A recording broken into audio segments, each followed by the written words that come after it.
Hello everyone, welcome to the channel. Before we begin today's story, I'd like to ask for your support by subscribing to the channel. Your subscription is very important to us, so please subscribe to support us. Also, leave a comment letting me know which city you're watching from. Now let's get into the case. Hello everyone, welcome to the channel. Before we begin today's story, I'd like to ask for your support by subscribing to the channel. Your subscription is very important to us, so please subscribe to support us. Also, leave a comment letting me know which city you're watching from. Now let's get into the case. The morning sun glinted off the clear waters of Shoshone Lake as Peter Gordon cast his line with practiced precision. The soft whisper of the fishing line cutting through the air was the only sound that disturbed the pristine silence of the Wyoming backcountry. At 43, Peter had been fishing these waters for over 2 decades, but this particular spot, nestled deep within the Bridger-Teton National Forest, was a recent discovery.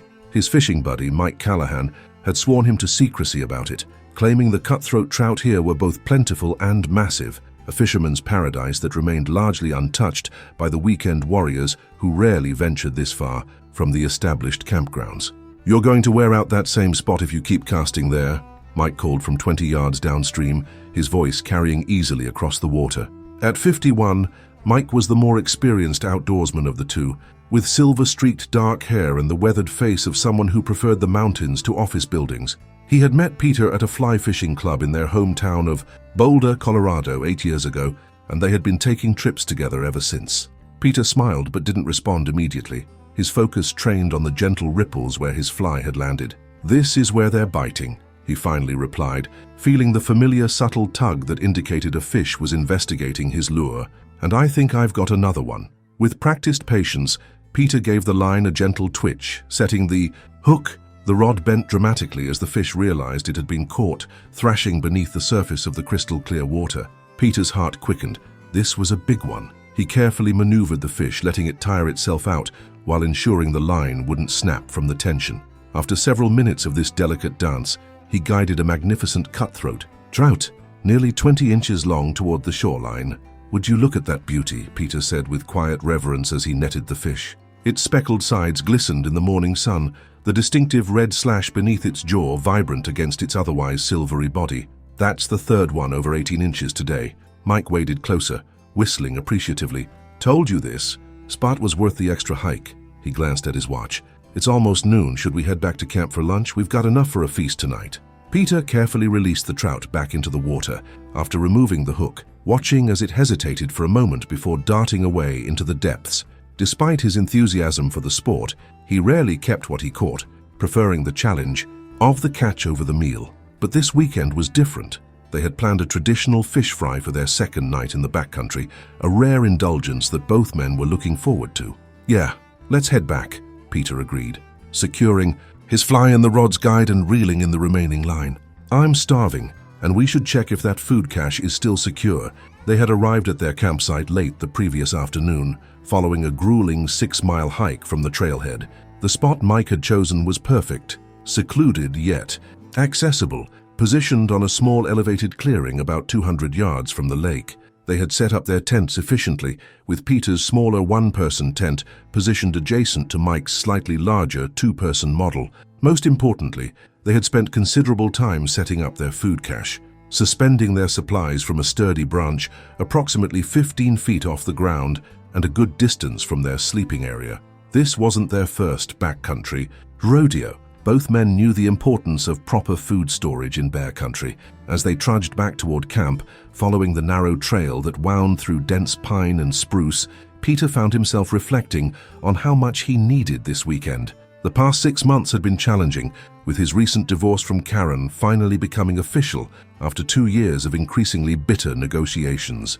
The wilderness had always been his sanctuary, the place where the complexities of modern life seemed to melt away, replaced by the simpler rhythms of nature. Here the only concerns were immediate and tangible: the weather, the trail, the fish, the fire. No lawyers, no passive-aggressive emails, no dividing of assets accumulated over 15 years of marriage. "You've been quiet," Mike observed as they approached their campsite, still thinking about the settlement. Peter sighed. "Hard not to. The house sold last week. Feels strange knowing strangers are living there now." Mike nodded sympathetically. First trip as an officially single man, Consider it a baptism into your new life. Some baptism. Peter chuckled. Sweat, bug bites, and sleeping on the ground. Beats the hell out of custody hearings and property division, Mike replied. At least the fish don't argue back. They emerged from the tree line into their small clearing. The campsite looked exactly as they had left it earlier that morning, tents still securely staked, cooking gear neatly arranged around the fire pit, and most importantly their food bag still hanging from the designated bear pole a good distance away. Home sweet home, Mike declared, dropping his tackle box beside the fire pit and stretching his back. I'll get lunch going if you want to refill the water containers. Peter nodded, grabbing their collapsible water jugs and water filter from beside his tent. Be back in 10, he said, heading toward the small spring they had discovered about 50 yards from camp. It was a perfect water source, clear, cold, and requiring minimal filtering. As Peter knelt by the spring, submerging the intake hose of his filtration system, he felt the familiar sense of peace that always came over him in places like this. The gentle gurgling of the spring, the dappled sunlight filtering through the canopy overhead, the occasional chirp of an unseen bird. These simple sensations were more effective than any therapy session or meditation app. He filled both containers, methodically, watching as the clear mountain water rose to the top. When he returned to camp, Mike had already laid out a simple lunch of trail mix, jerky, and the apples they had packed in. They ate in comfortable silence, occasionally commenting on the morning's fishing or planning their afternoon strategy. The day was warming up nicely, with temperatures likely in the low 70s, perfect weather for early June in the mountains. I'm thinking we should try that inlet on the North Shore this afternoon, Mike suggested, between bites of his apple. The water's a bit deeper there, and I spotted some promising ripples when we hiked past yesterday. Peter nodded in agreement. Sounds good, and it's not too far from that grove of serviceberry bushes we passed. Might be worth checking if any are ripe yet. Mike raised an eyebrow. You know that's basically putting out a bear buffet sign, right? Early summer berries are prime bear attractants. I know, Peter conceded. I'll bring the bear spray. Haven't seen any sign of them around here anyway. That doesn't mean they're not around, Mike cautioned. Remember that report from the ranger station? 3 grizzly sightings in this area in the past month, including that sow with cubs. Peter felt a familiar twinge of unease. Grizzlies were no joke, especially a mother with cubs. During their check-in at the ranger station the previous day, they had indeed been warned about recent bear activity in the area. The ranger, a no-nonsense woman named Diane with gray-streaked hair pulled back in a tight ponytail, had spent several minutes emphasizing proper food storage techniques and the importance of making noise on the trails. We're being careful, Peter assured Mike. Food cache is proper, we've got 2 cans of spray, and we're making plenty of noise when we hike. Mike nodded, seemingly satisfied. Just stay alert. City folks get complacent out here thinking wildlife is like some Disney production. Peter bristled slightly at being lumped in with city folks, despite his bolder address. 15 years of backcountry trips, and I've only had one bear encounter. That black bear in Glacier was more scared of us than we were of him. Grizzlies are different, Mike said simply, packing away the remains of their lunch. Black bears might bluff charge and then run away. Grizzlies charge to make contact. The conversation lapsed into silence as they cleaned up and prepared for their afternoon fishing session. Peter checked his tackle box, ensuring he had a good selection of flies for the different conditions they might encounter at the inlet. Mike, meanwhile, went to retrieve a few items from their food cache, lowering the bag with practiced efficiency using the pulley system they had rigged. By 1 o'clock, they were back on the trail, heading toward the North Shore inlet that Mike had suggested. Peter had indeed brought his canister of bear spray, securely fastened to his belt within easy reach. They walked single file along the narrow trail, occasionally calling out to make their presence known to any wildlife in the area. It was a precaution that had become second nature to both men over years of backcountry excursions. The inlet proved to be everything Mike had promised. The water was deeper here, flowing into the lake from a small tributary stream, creating a perfect environment for larger trout, seeking both food and cooler temperatures. They spent the afternoon wading carefully along the edges, casting into promising pools and riffles, each catching several respectable cutthroats and one particularly impressive rainbow trout that Peter landed after an exhilarating 5-minute battle. They kept 4 medium-sized fish for their dinner, carefully cleaning them at the water's edge and storing the fillets in a sealed container that Peter placed in his backpack. The sun was beginning its westward descent, casting long shadows across the water when they decided to head back to camp.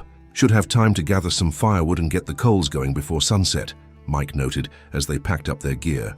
Nothing better than fresh trout cooked over an open fire, Peter agreed wholeheartedly. Despite the physical exertion of the day, the hiking, wading and casting, he felt energized rather than tired. This was the kind of fatigue that promised a sound night's sleep, free from the insomnia that had plagued him during the worst months of his divorce proceedings. The hike back to camp took about 40 minutes, with both men falling into a comfortable rhythm. They discussed everything, from the latest changes to Colorado's fishing regulations to Mike's daughter's upcoming college graduation. These conversations, ranging from the profound to the mundane, were part of what Peter valued most about these trips, the uninterrupted time to simply talk without distractions. As they approached the final stretch before their campsite, Peter noticed something odd about the trail ahead. There were fresh disturbances in the dirt, large, distinctive depressions that hadn't been there when they passed through earlier. "Mike," he said quietly, pointing toward the ground, "are those what I think they are?" Mike stopped, kneeling, to examine the marks more closely. His expression grew serious as he placed his hand next to one of the depressions for scale. Grizzly tracks, big male from the size, and fresh, definitely weren't here this morning. Peter felt a cold knot form in his stomach. "How fresh?" "Within the hour, I'd say," Mike replied, standing up and scanning the surrounding forest with renewed vigilance, and heading in the general direction of our camp. They proceeded with increased caution, making more noise than before while keeping a sharp eye on their surroundings. The previously peaceful forest suddenly seemed alive with potential threats, the dense undergrowth offering countless hiding places for a creature that could move with surprising stealth despite its size. Their campsite appeared undisturbed when they finally reached it, much to Peter's relief. The tent stood as they had left them, and a quick check confirmed that their food cache remained secure, but Mike wasn't taking any chances. "Let's check the perimeter," he suggested, setting down his fishing gear. "Look for any signs it came through here." They split up, carefully examining the ground and vegetation around their small clearing. Peter headed toward the spring where he had collected water earlier, scanning for broken branches or disturbed earth. He had gone about 30 yards when Mike called to him. "Found something." Mike's voice carried a note of concern that made Peter hurry back. On the opposite side of the clearing, just beyond the tree line, Mike had discovered more tracks and something more disturbing. A small area of underbrush had been flattened, and several berry bushes had been stripped of their early fruit. Most concerning of all was a distinctive mark on a nearby aspen tree, about 7 feet off the ground, where the bark had been recently scored by powerful claws. "He marked his territory," Mike explained unnecessarily. "Recent too, sap's still wet." Peter stared at the claw marks, trying to calculate just how large an animal would need to be to leave such marks at that height. "What do we do, pack up and hike out?" Mike considered this for a moment before shaking his head. "It's already past 4. Trailhead 6 miles away, and we'd be hiking in twilight for the last stretch. That's actually more dangerous. Surprising a bear in low light is asking for trouble. So we stay put." Peter wasn't sure which option made him more uncomfortable. "We stay put, but we adapt," Mike decided. "We'll keep an absolutely clean camp, cook our dinner early, and hang absolutely everything with any scent well before dark. No food in the tents, not even a mint or stick of gum. We sleep with bear spray and headlamps within immediate reach." The strategy made sense, but it did little to ease the tension that had settled over what had previously been an idyllic outing. They worked efficiently to implement Mike's plan, gathering ample firewood, preparing their fish and organizing their cooking supplies. By 5:30, they had a robust fire going and were cooking the trout fillets in a cast-iron pan along with some instant rice and dehydrated vegetables. The meal would have been delicious under any circumstances, but the underlying anxiety about their visitor made it difficult for Peter to fully enjoy it. He found himself constantly scanning the tree line, starting at every snapping twig or rustle of leaves. Mike seemed more composed, but Peter noticed that he had positioned himself to face the direction where they had found the bear sign, and his bear spray canister was now placed conspicuously beside his camp chair rather than attached to his belt. "We should talk about contingencies," Mike said as they washed their cooking implements using biodegradable soap and water they had boiled over the fire. "If we do encounter the bear, we stay calm, no sudden movements, no running." "I know the drill," Peter assured him, though he appreciated the reminder. "Stand your ground, speak in a calm voice, avoid direct eye contact, but keep the bear in your field of vision." "And if it charges?" Mike pressed. "Depends if it's a bluff or not," Peter recited. "Hold ground for a bluff. If it's a real charge, bear spray when it's within 30 feet. If that fails, he trailed off, not wanting to verbalize the worst-case scenario. If that fails, protect your vitals, Mike finished matter-of-factly. Curl up, play dead, hands clasped behind your neck, lie on your stomach, and pray it loses interest before doing too much damage. They finished cleaning up well before sunset, meticulously removing every trace of food from their immediate campsite. All cooking equipment, food containers, toiletries, and even the clothes they had worn while cooking were placed in their bear-proof canisters or hung from the bear pole alongside their main food cache. By the time darkness fell, their campsite was as scent-free as humanly possible. They sat by the fire for another hour, speaking in low voices about lighter topics, intentionally steering clear of their ursine concerns in an attempt to ease the tension. The flames cast flickering shadows across the clearing, creating an ambience that would have been comforting under different circumstances. Tonight, however, each dancing shadow seemed to conceal potential threats. "We should turn in," Mike eventually suggested as the fire burned down to glowing embers. "Early start tomorrow might be smart.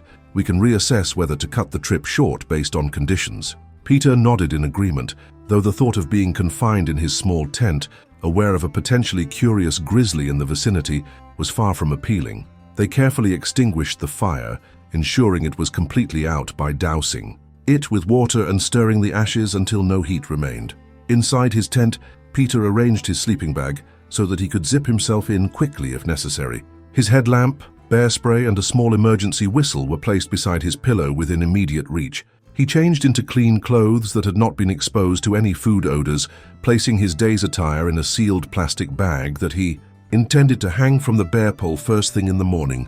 "All set over there?" Mike called from his tent. "Yeah," Peter replied, trying to keep his voice casual, "though I'm not sure how much sleep I'll get." "Just remember, the odds are extremely low," Mike assured him. "Bear's probably halfway across the valley by now, foraging on berries and grubs." "Right," Peter agreed, wanting to believe it. "Night, Mike. Night. Shout if you need anything." Peter lay in his sleeping bag, staring up at the tent ceiling illuminated dimly by the moonlight, filtering through the nylon fabric. Despite his exhaustion from the day's activities, sleep proved elusive. Every sound from the surrounding forest, every breeze through the pine needles, every distant call of a nightbird registered as a potential threat. He ran through bear encounter scenarios in his mind, rehearsing the proper responses, trying to convince himself that he was prepared for something he fervently hoped wouldn't happen. Eventually, the rhythmic sounds of the wilderness and sheer physical fatigue overcame his anxiety. His thoughts became less coherent, drifting into the disconnected images that precede sleep. His last conscious reflection was that perhaps they should indeed hike out in the morning, regardless of the quality of the fishing. Some risks weren't worth taking, no matter how rare the consequences might be. He awoke to darkness and confusion, unsure at first what had disturbed his sleep. The interior of the tent was pitch black, indicating that it was still the middle of the night. He lay perfectly still, listening intently, trying to identify what had jolted him from his slumber. For several long seconds, there was nothing but the usual nocturnal forest sounds. Then he heard it, a distinctive snuffling sound, followed by the unmistakable sound of heavy footfalls just outside the perimeter of their camp. His hand instinctively moved to the bear spray beside his pillow, gripping it tightly as his pulse quickened. "Mike," he whispered urgently, hoping his voice would carry to the adjacent tent without attracting the attention of whatever was moving around their campsite. "Mike, wake up!" There was no immediate response from his companion's tent.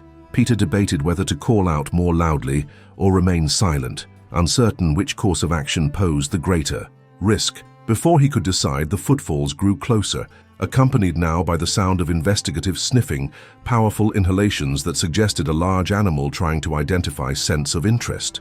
With trembling fingers, Peter located his headlamp and gripped it alongside the bear spray, still not turning it on for fear of provoking a reaction.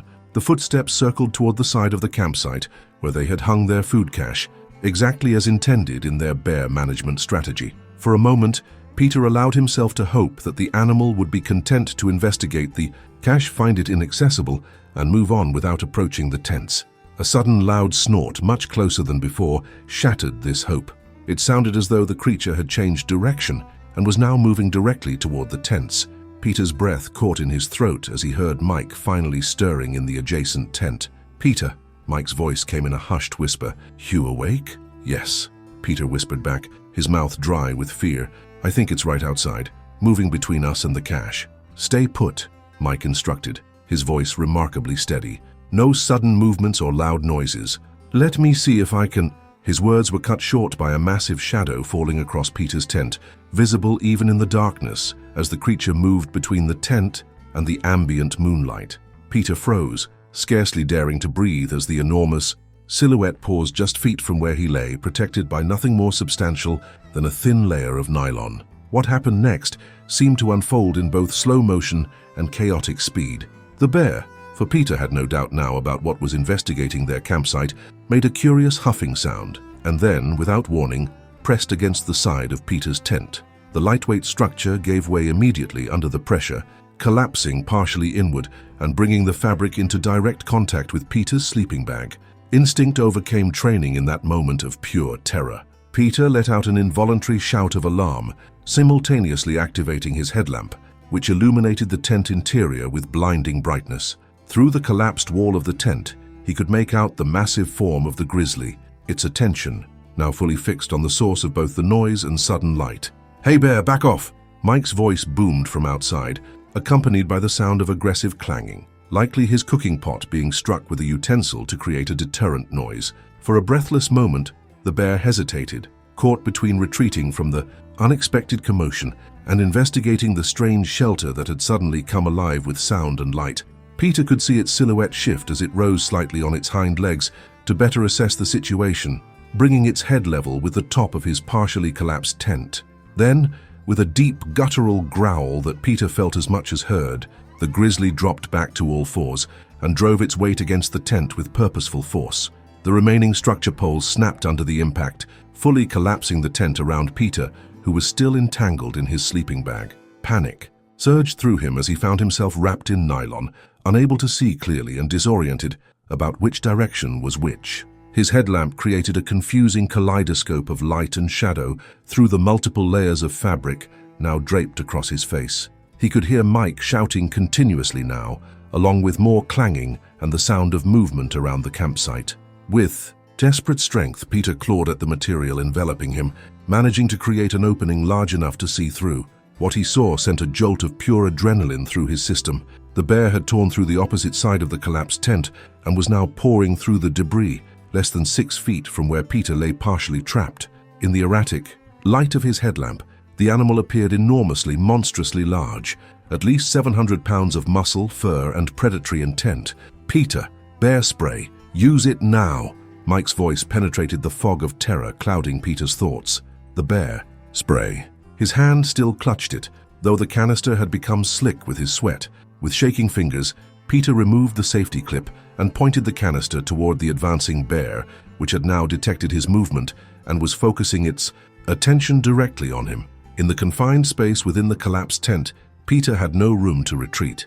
When the bear lunged forward, powerful jaws open and eyes reflecting an eerie green in his headlamp's beam, Peter depressed the trigger on the bear spray canister with all his strength. The potent capsaicin cloud erupted from the canister with a forceful hiss, but in the enclosed space of the collapsed tent, it affected both Peter and the bear. A burning sensation immediately engulfed Peter's eyes and airways, causing him to gasp and choke. But the effect on the bear was far more dramatic. The grizzly reared back with a roar of distress, pouring frantically at its sensitive nose and eyes as the chemical agent did its work. For a moment, Peter thought the deterrent had succeeded. The bear had retreated several feet and seemed consumed by its discomfort rather than its interest in him. Then everything changed. Instead of fleeing as hoped, the pain and confusion seemed to trigger the grizzly's defensive aggression. With another deafening roar, it charged back toward the source of its distress, this time with the focused intent of eliminating the threat. Peter had no time to react, no space to maneuver within the tangled ruin of his tent and sleeping bag. He raised his arms instinctively to protect his face, just as 700 pounds of enraged grizzly bear slammed into him. The impact drove the air from his lungs and sent him sprawling backward. He felt a searing pain as the bear's claws found purchase in his right shoulder, ripping through the fabric of his clothing and into the flesh beneath. The pain was immediate and overwhelming, unlike anything he had ever experienced. A white-hot fire that consumed his awareness. Somewhere in the background, Peter was dimly aware of Mike shouting and a second spray canister being discharged, but these details registered as distant and unimportant compared to the immediate reality of the bear's attack. The grizzly shook him violently, its powerful jaws now closing around his forearm that he had raised in desperate defense.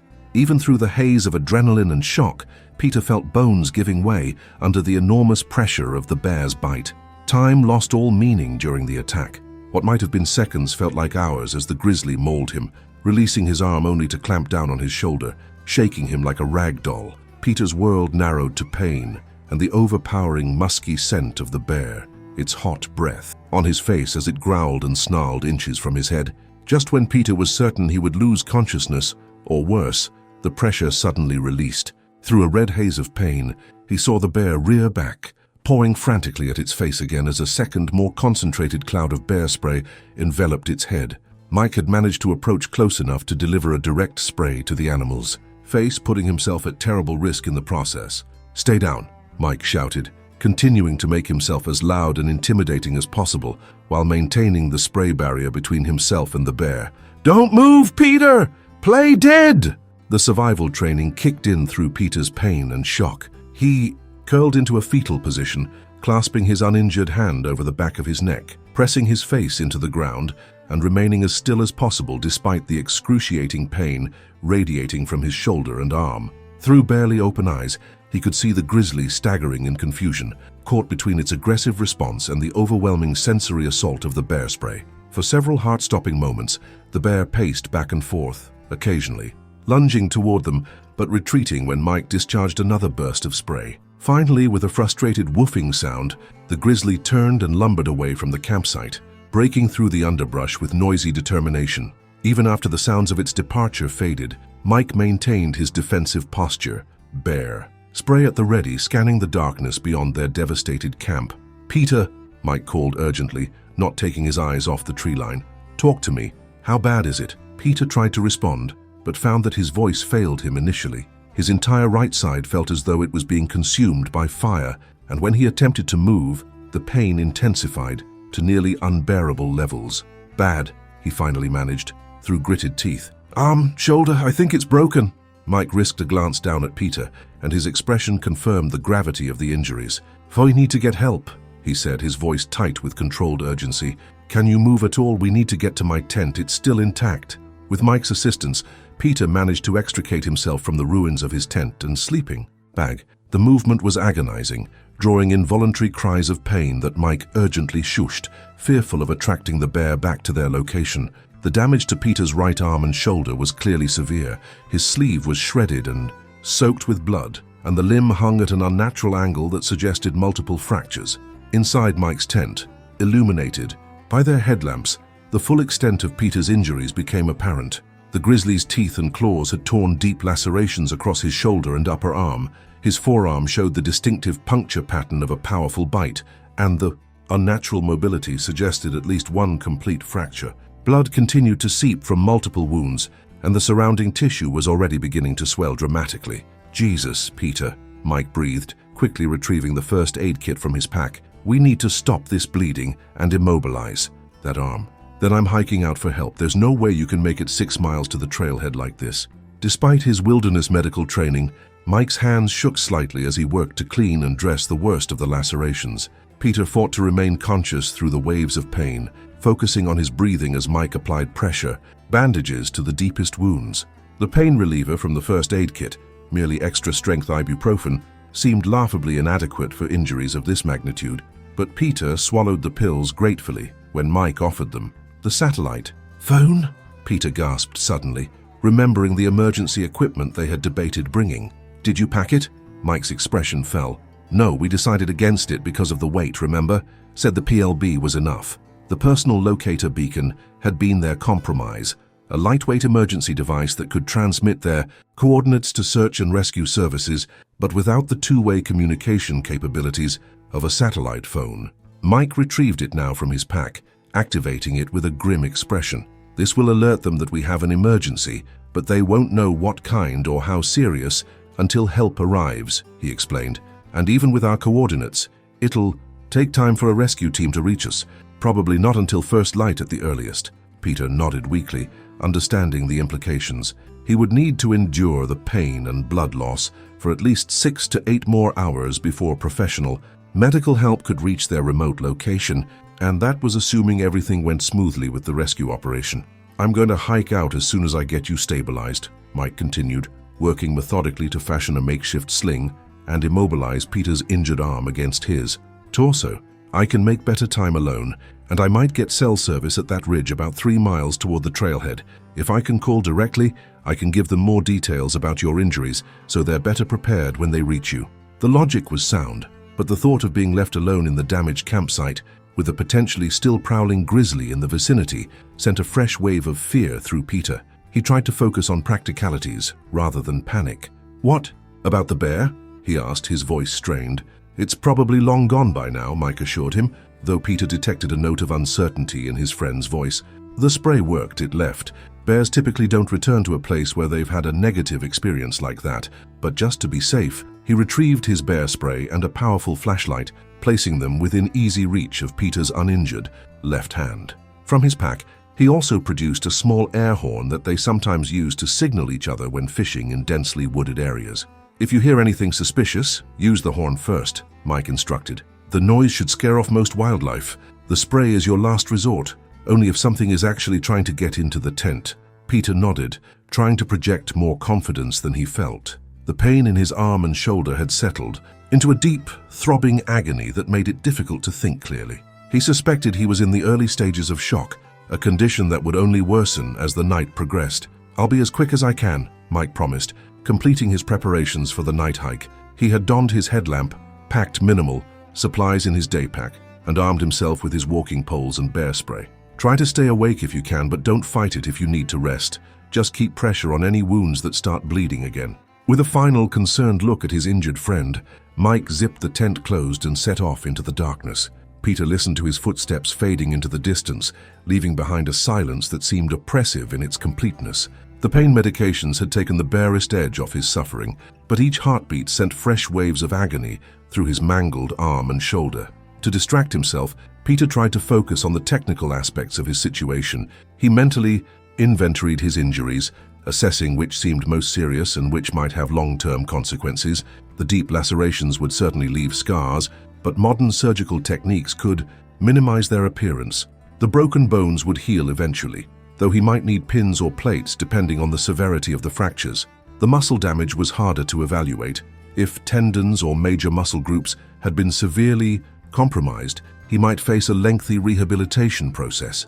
These clinical considerations provided temporary distraction, but as the minutes stretched into hours, Peter found it increasingly difficult to maintain his composure. The slightest sound from outside the tent sent jolts of fear through him, reigniting the vivid sensory memories of the attack. The bear's hot breath, the crushing pressure of its jaws, the terrifying strength as it shook him. He clutched the air horn in his good hand, ready to activate it at the first sign of the grizzly's return. Sometime during the long night, despite his best efforts to remain alert, Peter slipped into a state of semi-consciousness. Fever had begun to set in, likely the result of infection already taking hold in his numerous wounds. His dreams were vivid and disjointed, images of the bear morphing into abstract threats, the pain in his arm manifesting as surreal visualizations of fire and ice. He would jolt back to awareness periodically, disoriented and uncertain how much time had passed, only to drift off again as exhaustion and shock claimed him. The gradual lightening of the tent fabric around him was his first indication that dawn had finally arrived. The night had seemed endless, but now the first rays of morning sunlight filtered through the nylon walls, bringing with them a renewed sense of hope. If Mike had made it to the trailhead or found cell service along the way, help could be arriving. Soon, Peter attempted to sit up, immediately regretting the movement as fresh pain tore through his injured shoulder. He fell back onto the sleeping bag with a groan, taking shallow breaths until the worst of the pain subsided. The improvised bandages that Mike had applied were now soaked through with blood and serum, and his entire arm had swollen to nearly twice its normal size, stretching the skin taut and discolored. The sound came without warning, a rhythmic whoomp, whoomp, whoomp that Peter initially couldn't identify in his pain-addled state. It grew steadily louder, seeming to approach from the east helicopter. The realization brought a surge of relief so profound that tears sprang to his eyes. Mike had successfully summoned help, and the search and rescue team had opted to send an air ambulance rather than attempt the lengthy hike into their remote location. With his functioning arm, Peter managed to unzip the tent flap, wincing as the bright morning sunlight intensified his already pounding headache. The helicopter was now visible, circling the small clearing that contained their devastated campsite. The pilot seemed to be evaluating the area, looking for a suitable landing spot in the confined space.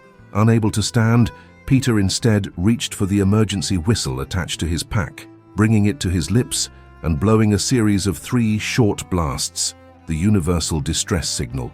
The helicopter immediately adjusted its course, hovering directly over the campsite now, as the rescue personnel inside presumably spotted him at the tent entrance. What followed was a blur of activity. The helicopter set down in a small natural clearing about 100 yards from the campsite, kicking up a miniature cyclone of dust and pine needles. 2 figures in bright orange jackets emerged, carrying medical equipment, and jogged toward Peter's position. They were followed more slowly by a third individual in the distinctive uniform of a park ranger. "Sir, I'm Tom with Grand Teton Search and Rescue," the first responder called as he approached. "We're here to help. Can you tell me your name and what happened?" "Peter Gordon," he managed weakly. "Grizzly attack. Last night." The rescue team worked with practiced efficiency, quickly assessing Peter's injuries and vital signs. Their expressions grew increasingly concerned as they documented the extent of the damage to his arm and shoulder.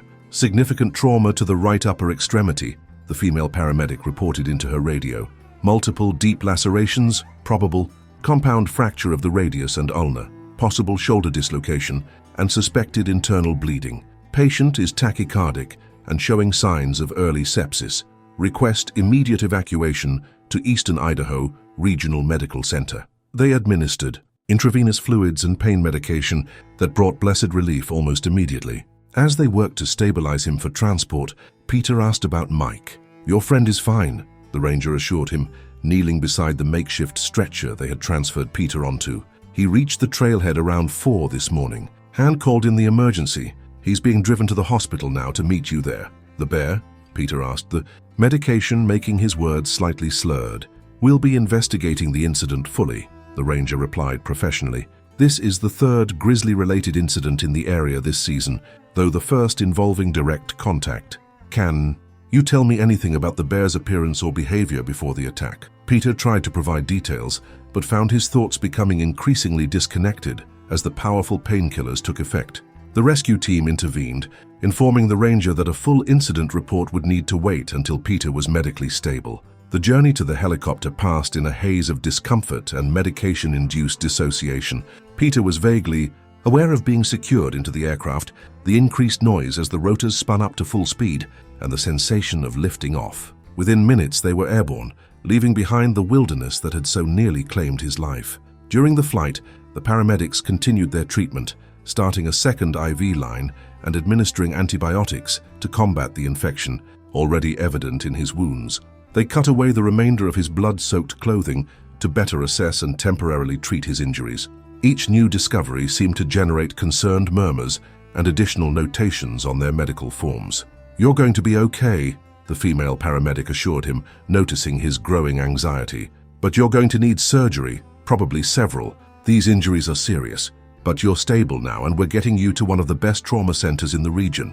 Peter tried to nod, but found even that simple movement difficult. The combination of pain, medication, and the emotional aftermath of surviving such a traumatic event had left him uncharacteristically passive, content to surrender control to the capable professionals now caring for him. The helicopter touched down on the hospital helipad approximately 40 minutes after leaving the backcountry. A trauma team was waiting, immediately transferring Peter to a gurney and rushing him inside the facility. The bright lights and clinical environment of the trauma bay were a jarring contrast to the wilderness setting he had occupied just hours earlier. What followed was a whirlwind of activity, doctors examining his wounds, nurses drawing blood samples, radiology technicians taking x-rays and CT scans of his injured arm and shoulder. Peter drifted in and out of full awareness, the medications keeping him compliant, but not completely unconscious. He caught fragments of medical terminology being exchanged around him: significant tissue avulsion, comminuted fracture, compromised neurovascular bundle, debridement required. A trauma surgeon with prematurely grey hair and intense eyes eventually approached his bedside. Introducing herself as Dr. Levine, she explained Peter's injuries in more direct terms than the specialists had used among themselves. "Mr. Gordon, you have multiple serious injuries from the bear attack," she began.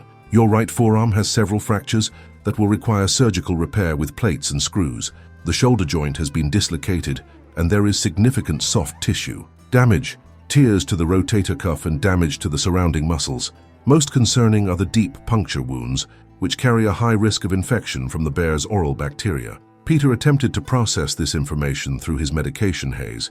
Will I lose the arm?" he managed to ask, voicing his deepest fear. Dr. Levine's expression softened slightly. "That's not our expectation at this point, but I want to be honest with you. You're facing a long recovery process with multiple surgeries. The first priority is to clean these wounds thoroughly and stabilize the fractures. We'll need to take you to surgery within the hour." Peter nodded weakly, acknowledging the necessity. Dr. Levine continued with her pre-surgical briefing, explaining the procedures she would perform and the potential risks involved.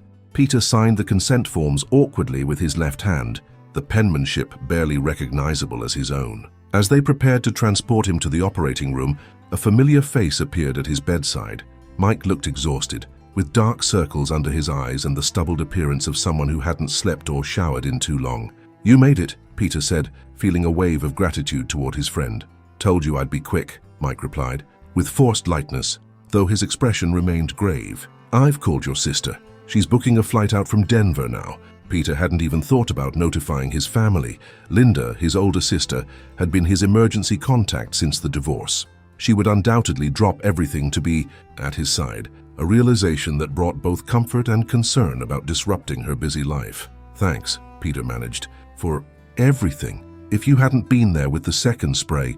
Mike shook his head sharply. "Don't even go there. You're going to be fine. I'll be waiting when you get out of surgery." The pre-surgical medications were taking stronger hold now, making it difficult for Peter to form coherent thoughts. The last thing he remembered before succumbing to their effect was the ceiling lights passing overhead as they wheeled him toward the operating room, and the strange detached thought that his life had irrevocably changed in ways he couldn't yet fully comprehend. The surgery lasted nearly 5 hours, the first of what would ultimately be 3 separate operations to repair the damage inflicted during the brief but devastating bear attack. When Peter finally regained consciousness in the recovery room, the anesthesia leaving his system with agonizing slowness, he found his entire right arm encased in a complex arrangement of bandages, external fixation devices, and drainage tubes. The pain, though managed by intravenous medications, remained a constant presence, pulsing beneath the pharmaceutical barrier like waves against a seawall. Mike was there, as promised, seated in an uncomfortable-looking chair beside the recovery bed. He looked up from his phone as Peter stirred, immediately leaning forward with a mixture of concern and relief in his expression. "Welcome back," he said softly. "Doctor says it went as well as could be expected." Peter tried to speak, but found his throat painfully dry from the intubation during surgery. A nurse noticed he was awake and offered ice chips, which provided blessed relief to his parched mouth, and allowed him to finally respond. "How bad?" he asked, his voice a hoarse whisper. Mike hesitated, clearly weighing how much detail to share in Peter's current condition. "They put in a lot of hardware," he finally said. "Plates and screws in the forearm. Something called external fixation for some of the other broken bones. They had to clean out the wounds extensively. That was apparently the most time-consuming part." Peter nodded slightly, having expected as much based on Dr. Levine's pre-surgical assessment. "Long-term?" he pressed, needing to understand the potential permanent consequences. Again, Mike seemed reluctant to deliver potentially discouraging news, but Peter's insistent gaze compelled him to continue. "They're cautiously optimistic about saving full function, but it's going to be a long road, physical therapy, probably for a year or more, and they're concerned about infection. That's the biggest risk right now." As if to emphasize this point, a nurse arrived to administer another dose of intravenous antibiotics, carefully checking Peter's identification band before connecting the medication to his IV port. She also took the opportunity to check his vital signs, noting them in his electronic chart with experienced efficiency. "The ranger came by earlier," Mike continued once the nurse had finished her tasks. "Wants to interview you about the attack. When you're up to it, they're taking it pretty seriously. Apparently there have been other incidents with what they think is the same bear." Peter closed his eyes momentarily, the memory of the attack still viscerally fresh despite the intervening hours and medications. What will happen to it? The bear? Mike's expression turned somber. If they can identify and locate it, standard protocol is euthanasia for bears that have attacked humans, but that's up to the wildlife management teams. The ranger wasn't committing to anything specific. The thought brought Peter conflicted emotions. On one level, the idea of the grizzly continuing to roam the wilderness, potentially threatening other hikers or campers, was disturbing. Yet he also recognized that the bear had been behaving according to its nature, not out of malice but instinct. They had been in its territory, not the other way around. "We followed all the protocols," Peter said quietly. "Food storage, making noise on the trails, carrying spray still wasn't enough." "Sometimes it isn't," Mike agreed. "Nature doesn't always give us second chances. You're lucky to be alive, Peter.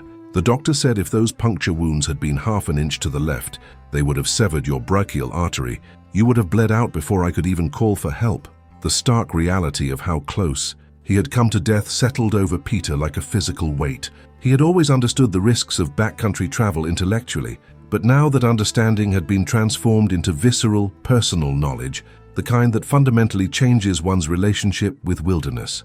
Their conversation was interrupted by the arrival of Dr. Levine, who had come to check on her patient post-surgery. She reviewed Peter's vital signs and examined the complex arrangement of bandages and fixation devices covering his arm with a practiced eye. "Everything looks stable for now," she reported, her clinical demeanor tempered with compassion.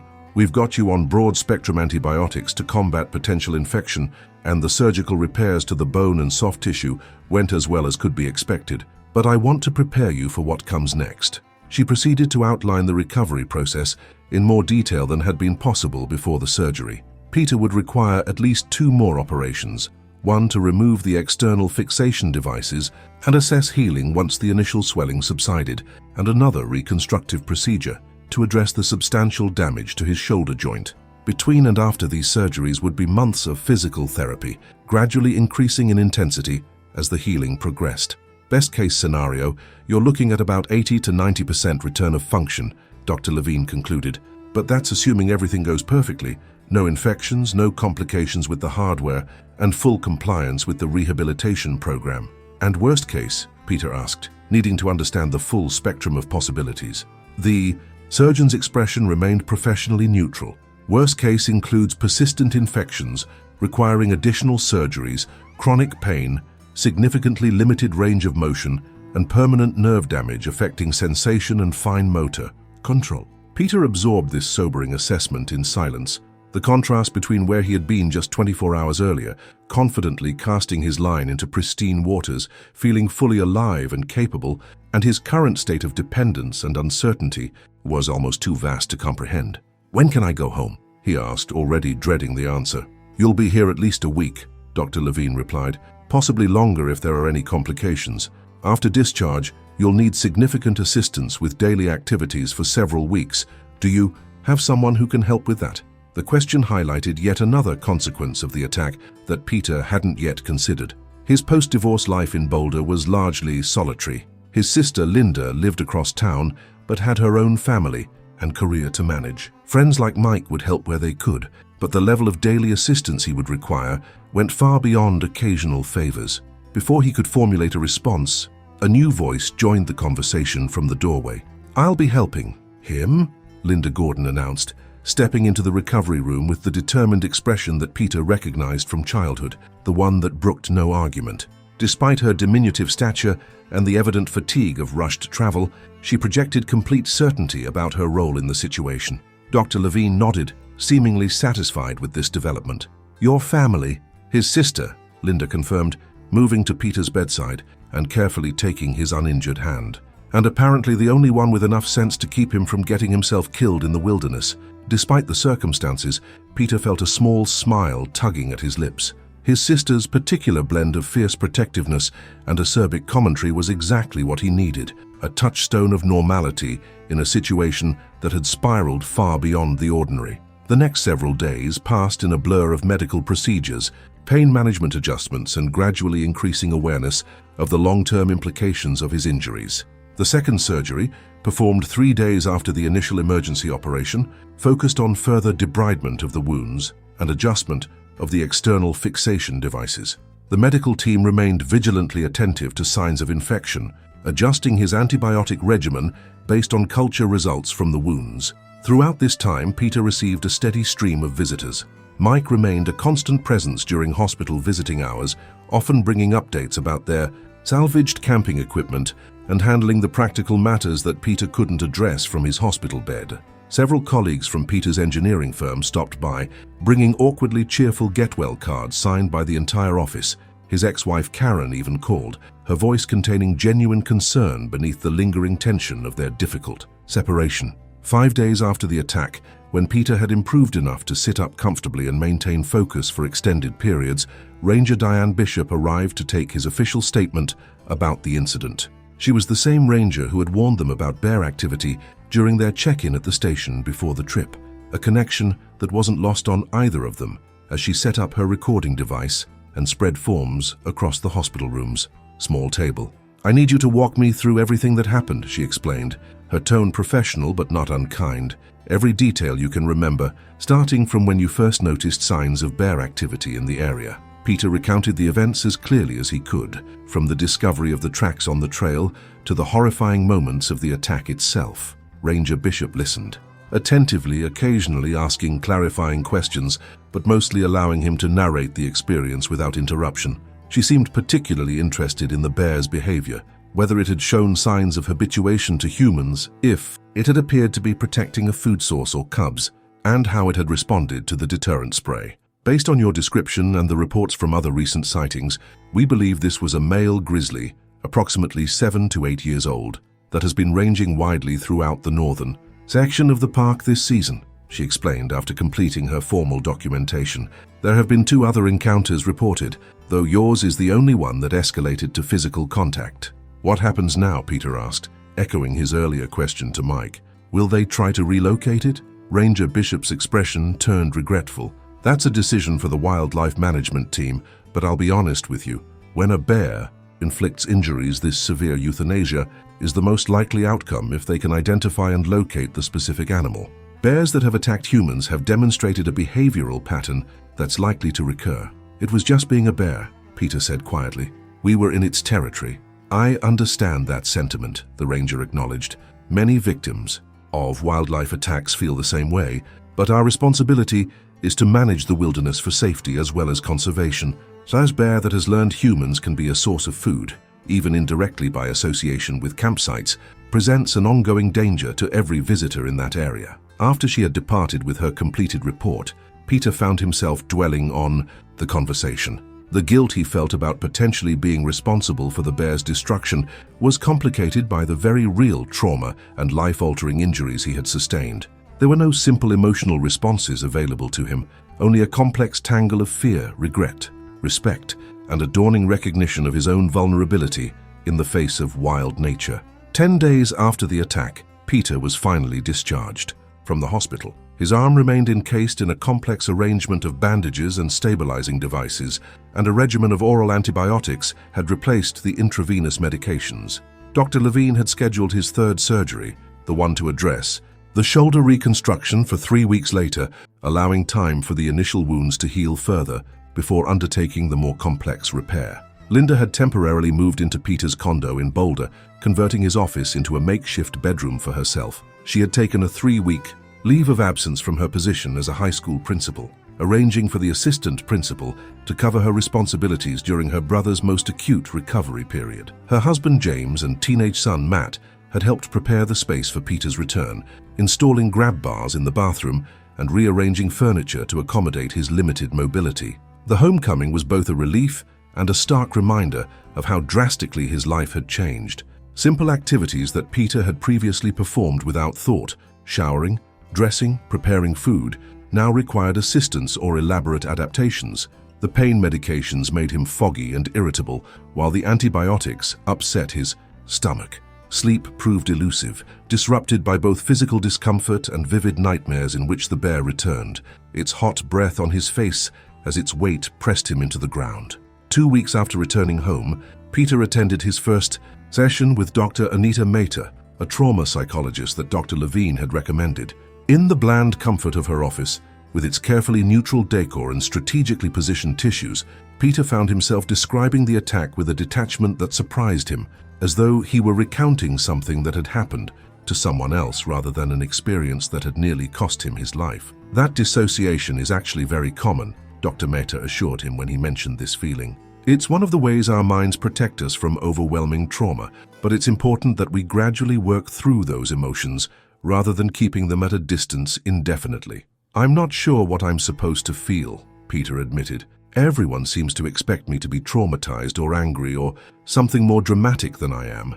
There's no supposed to when it comes to processing trauma, the psychologist replied. Some people experience acute stress responses immediately, while others find that emotional reactions emerge later, once the physical crisis has passed. The only thing that matters is that you allow yourself to acknowledge whatever you do feel, when you feel it. Over the following weeks, as Peter progressed through both physical rehabilitation and psychological counseling, he found that Dr. Mehta had been correct about the delayed emotional response. The initial numbness gradually gave way to a complex array of feelings that seemed to arrive in waves of varying intensity. There were days when anger predominated, fury at the bear, at himself for taking the risk, even at Mike for suggesting the remote location. Other days brought profound sadness for the loss of capability and independence, or anxiety about whether he would ever regain enough function to return to his former activities. The third surgery came and went, more successful than the medical team had initially anticipated. The shoulder reconstruction would require ongoing physical therapy, but Dr. Levine was cautiously optimistic about eventual recovery of most functions. The external fixation devices were removed from his forearm, replaced with a less cumbersome brace that allowed for limited movement during therapy sessions. 6 weeks after the attack, Linda reluctantly returned to her own home and responsibilities, though she continued to check in daily and assist with weekend errands and appointments. Peter had progressed to a point where he could manage basic self-care with adaptive equipment and careful planning. He had even returned to work part-time, handling design projects that could be completed one-handed on his computer, while avoiding the construction site visits that had previously been a significant part of his role as a structural engineer. It was around this time that Peter received an unexpected email from Ranger Bishop. The message was brief, but consequential. Mr. Gordon, I wanted to inform you that wildlife management teams have identified what they believe to be the grizzly involved in your incident. DNA analysis from samples collected at your campsite matched a known male that has been tagged and monitored intermittently since 2019. After considerable deliberation and in accordance with park policies regarding human safety, the decision was made to euthanize the animal yesterday afternoon. I know from our conversation that you had conflicted feelings about this outcome. If you would like to discuss this further or have any questions about the decision-making process, please don't hesitate to contact me. Ranger Diane Bishop, Grand Teton National Park. Peter stared at the message for a long time after reading it, trying to identify exactly what he felt. There was no satisfaction or sense of justice, as some might expect from someone who had suffered as he had. Instead, he experienced a profound sadness, not just for the bear, which had died for following its nature in its own territory, but for the entire situation. The incident represented a fundamental collision between wilderness and humanity, with no truly satisfactory resolution possible for either side. He chose not to reply to the email immediately, uncertain what response would be appropriate or meaningful. Instead, he found himself opening his laptop's photo folder, navigating to the images from the fateful trip. The attack had occurred before they had taken many photographs, just a few shots of their hike in, the campsite setup, and their first day of fishing. In one image, Peter stood proudly displaying a cutthroat trout before releasing it, the mountains rising majestically in the background. His face showed pure contentment, unaware of how drastically his relationship with that landscape would change within 24 hours. As summer transitioned to fall, Peter's physical recovery continued to progress, though more slowly than he had initially hoped. The nerve damage in his hand resulted in persistent numbness along his index finger and thumb, making fine motor tasks frustrating exercises in adaptation. The reconstructed shoulder allowed for increasingly greater range of motion, but remained visibly different from his uninjured side, the musculature altered by both the damage and subsequent surgical interventions. The psychological recovery followed its own unpredictable timeline. The most acute symptoms of post-traumatic stress gradually diminished with therapy and time. The nightmares became less frequent, the startle response less pronounced, but certain triggers remained potent. The sound of heavy footsteps outside, his bedroom window, the particular quality of early morning light filtering through trees, even the smell of the antiseptic wipes used during his regular medical checkups. Each could momentarily transport him back to the attack with unsettling clarity. 9 months after the incident, Mike suggested they meet for coffee at their usual Saturday morning spot, a local roastery that had been their pre-fishing trip planning location for years. They had maintained contact throughout Peter's recovery, though their interactions had shifted primarily to urban settings rather than wilderness adventures. "I'm putting together a trip for Memorial Day weekend," Mike announced after they had settled at their regular table, steam rising from their respective mugs. "Nothing crazy, just a couple of days at Carter Lake. Easy access, established campground, fishing from the shore or rented canoes. Thought you might want to join." Peter's instinctive response was a surge of anxiety, followed immediately by a defensive refusal. But he paused before speaking, considering the invitation more carefully. His therapist had been encouraging him to gradually reclaim activities that had previously brought him joy, acknowledging the fear, but not allowing it to dictate his choices.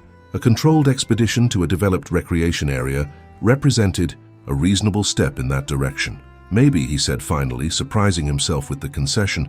"Who else is going?" "Just a small group," Mike replied, clearly encouraged by the lack of an outright rejection.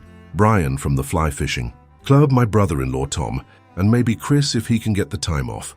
No pressure, but the option's there." As they continued their conversation, shifting to other topics, Peter found himself contemplating what it would feel like to sleep in a tent again, to cast a line into moving water, to sit beside a campfire. As darkness settled around him, these had once been activities that represented freedom and connection, to nature, to himself, to a tradition of outdoor recreation that had shaped his identity for decades. Now they carried complicated associations of danger and vulnerability alongside their former appeal. 2 weeks before the planned Carter Lake trip, Peter met with Dr. Mehta for what they had agreed would be their final regular session, transitioning to an as-needed arrangement going forward. They had been discussing his progress in reclaiming various aspects of his pre-attack life, from professional responsibilities to social connections to physical activities. "I got invited camping," Peter informed her, still uncertain about his decision. "Nothing remote, just a regular state park campground. Established sites, other people around, easy access to facilities." "And how do you feel about that possibility?" Dr. Mehta asked, using her characteristic open-ended approach. Peter considered the question carefully. "Mixed," he admitted. "There's definitely anxiety there, but also, I don't know, maybe a sense that it's time to try. Not picking up exactly where I left off. I don't think multi-day backcountry trips are in my immediate future, but something more contained, more controlled." "That sounds like a thoughtful approach," the psychologist responded. "Avoidance can be protective in the short term, but it often becomes limiting over time. Gradual exposure with appropriate safety measures and supports in place is typically the healthiest way to rebuild your relationship with activities that were previously meaningful to you." "I keep thinking about something the ranger told me," Peter continued. "She said that most victims of wildlife attacks don't develop persistent phobias about returning to similar environments. They respect the risk differently, prepare more thoroughly, but they don't necessarily abandon the activities altogether." Dr. Mehta nodded. "That's consistent with what we know about human resilience. Traumatic experiences certainly change us, but they don't have to define us or permanently restrict our lives. The goal isn't to pretend the attack never happened or to ignore its impact, but to integrate that experience into a life that still includes the things that matter to you, modified as necessary for your current needs and comfort level." The weekend of the Carter Lake trip arrived with perfect late May weather, warm days, cool nights, and clear skies that promised excellent fishing conditions. Peter had committed to joining the group, though he had made certain adaptations to accommodate both his lingering physical limitations and psychological concerns. Rather than staying overnight, he had arranged to drive up for the day on Saturday, allowing him to fish and socialize without confronting the more challenging aspects of camping. He had also been meticulous in researching the area, confirming that while black bears occasionally passed through the region, there had been no reported sightings or incidents at the lake in recent years. As he navigated the familiar drive into the foothills west of Boulder, Peter found his anxiety levels fluctuating. The sight of the mountains rising before him their slopes still showing patches of snow at the highest elevations, simultaneously evoked the joy he had always associated with wilderness and the more recent memories of vulnerability and harm. He practiced the breathing techniques Dr. Mehta had taught him, acknowledging the fear without allowing it to overwhelm his present experience. The campground came into view as he rounded the final bend in the access road, a well-maintained facility with approximately 50 designated sites spaced along the lakeshore and adjacent wooded areas. He easily located Mike's distinctive blue pickup truck, parked at a prime spot near the water, with 3 tents already set up in the clearing behind it. The site was both familiar and strange, the camping gear and setup virtually identical to hundreds of previous trips, yet now carrying entirely new associations. Mike spotted his arrival and waved him over, clearly pleased that Peter had followed through on his tentative commitment to join them. The other men greeted him warmly, offering handshakes and backslaps that carefully avoided his still sensitive right shoulder. They had been informed of the basic facts of his injury: bear attack, multiple surgeries, ongoing recovery, but Peter noticed their curious glances at the visible scars on his forearm and the slightly awkward way he manipulated his fishing gear with his partially numb hand. "Water's perfect today," Mike reported as they geared up. "Brian already caught 2 nice rainbows this morning, about 14 inches each. Save some for the rest of us," Peter joked, falling into the familiar pattern of friendly competition that had characterized their fishing outings for years. They spent the morning along the eastern shore of the lake, spreading out to avoid tangling lines while remaining within comfortable conversational distance. Peter found that while his casting technique required some adaptation due to his decreased grip strength and modified shoulder mobility, the muscle memory remained largely intact. By midday, he had landed 3 decent-sized trout, not his most impressive showing, but respectable given the circumstances. As they gathered at the campsite for lunch, burgers grilled over the fire pit, Peter found himself gradually relaxing into the familiar rhythms of outdoor recreation and male camaraderie. The conversation flowed easily from fishing techniques to local sports teams to amusing anecdotes from their respective workplaces. No one pressed him for details about his attack or recovery, though he noticed Mike occasionally monitoring his comfort level with subtle glances. After lunch, as the others prepared to head back to the lake for afternoon fishing, Brian casually mentioned that they had heard rustling around the campsite the previous night. "Probably just raccoons," he assured the group. "So they're always after the coolers at these established campgrounds." The comment was innocuous, meant simply as a practical reminder to secure food items, but Peter felt an immediate physiological response: elevated heart rate, shallow breathing, a cold sensation spreading through his chest. The rational part of his brain recognized the reaction as disproportionate to the actual risk, but the emotional response bypassed such logical considerations. Mike noticed his discomfort and smoothly redirected the conversation. "Speaking of coolers, we should probably move ours into the car while we're out fishing. Last time I was here, the camp host mentioned they've had issues with people leaving food unattended." Peter excused himself briefly, walking a short distance from the group to regain his composure. Staring out across the placid surface of the lake, he practiced the grounding techniques he had learned in therapy, identifying 5 things he could see, 4 he could touch, 3 he could hear, 2 he could smell, and 1 he could taste. The exercise gradually brought him back to the present moment, allowing the instinctive fear response to subside. When he rejoined the group, no one commented on his brief absence, a consideration he appreciated. They returned to the lake for another few hours of fishing, though Peter found his enthusiasm somewhat diminished by the earlier trigger. He contemplated making an early departure, but ultimately decided to stay until their planned dinner, not wanting to disrupt the outing or draw attention to his struggle. As the sun began its descent toward the western horizon, casting golden light across the lake's surface, the group gathered again at the campsite to prepare their evening meal. The catch of the day, 8 trout of various sizes, would be the centerpiece, supplemented by potatoes wrapped in foil for the coals and a Dutch oven of baked beans. The familiar ritual of outdoor cooking created a comforting structure that helped Peter maintain his equilibrium despite the underlying anxiety that had resurfaced earlier. During dinner, as they sat around the campfire enjoying the fruits of their day's labor, the conversation eventually and perhaps inevitably turned to more serious fishing mishaps and wilderness encounters. Tom was recounting a kayaking incident on the Colorado River, when Brian looked over at Peter with obvious curiosity. "So what actually happened with the bear?" he asked during a lull in the conversation. "Mike only gave us the basics. Must have been intense." Peter froze momentarily, fork halfway to his mouth. He had anticipated the question might arise, but still felt unprepared to respond. The firelight suddenly seemed too reminiscent of his headlamp illuminating the grizzly's eyes in the darkness of his collapsed tent. The pleasant taste of fresh trout in his mouth transformed into the remembered scent of the bear's breath, a heavy, musky odor that had imprinted itself on his memory with visceral intensity. Mike started to intervene, likely to deflect the question, but Peter raised his hand slightly to indicate he would answer. After setting down his plate, he took a deep breath and made a conscious choice to reclaim this narrative, to transform it from something that ambushed him in nightmares to a story he could control and share on his own terms. It happened last June, he began, his voice steadier than he had expected. Mike and I were fishing in the backcountry of Grand Teton, remote spot, about 6 miles from the nearest trailhead. We had found bear tracks that afternoon, but followed all the protocols. Proper food storage, making noise on the trails, carrying spray. He continued with a measured recounting of the attack itself, the rescue and the medical interventions that followed. He was selective in the details he shared, focusing on the factual sequence of events rather than the more traumatic sensory memories. The others listened with rapt attention, occasionally asking clarifying questions but mostly allowing him to tell the story at his own pace. The worst part wasn't the physical damage, Peter concluded, gesturing to his visibly scarred arm. It was the realization of just how quickly everything can change.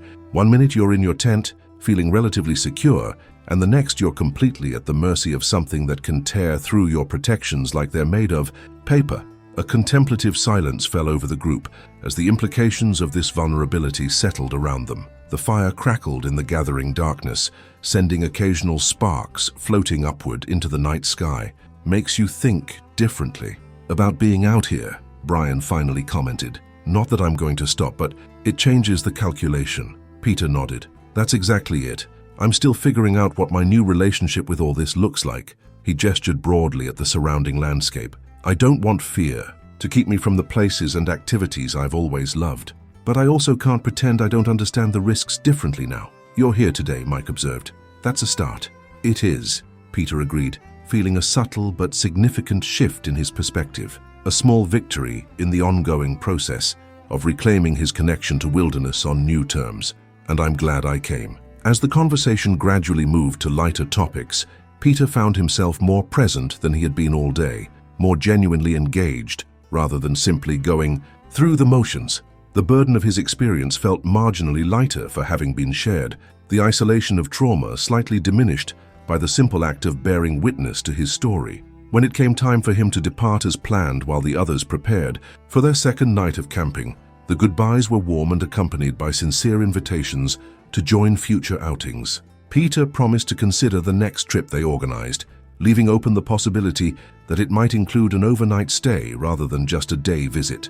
As he drove away from the lake, watching the glow of their campfire recede in his rearview mirror, he felt a complex mixture of emotions. Lingering anxiety, yes, but also a tentative sense of accomplishment and possibility. The summer progressed, bringing with it the 1-year anniversary of the attack. Peter marked the date quietly, taking a personal day from work to hike a popular trail in the Boulder foothills, busy enough to feel secure but still immersed in nature. He brought with him a journal that Dr. Mehta had suggested he use to record his thoughts on significant milestones in his recovery journey. Seated on a boulder overlooking the Front Range, he wrote at length about the physical changes, the scars that had faded from angry red to silvery white, the persistent numbness in 2 fingers that he had largely adapted to, the occasional ache in his shoulder that still preceded weather changes with surprising accuracy. More importantly, he documented the psychological evolution, the gradual transition from overwhelming fear to measured caution, from avoidance to selective engagement, from being defined by the trauma to incorporating it as one element of a still unfolding life narrative.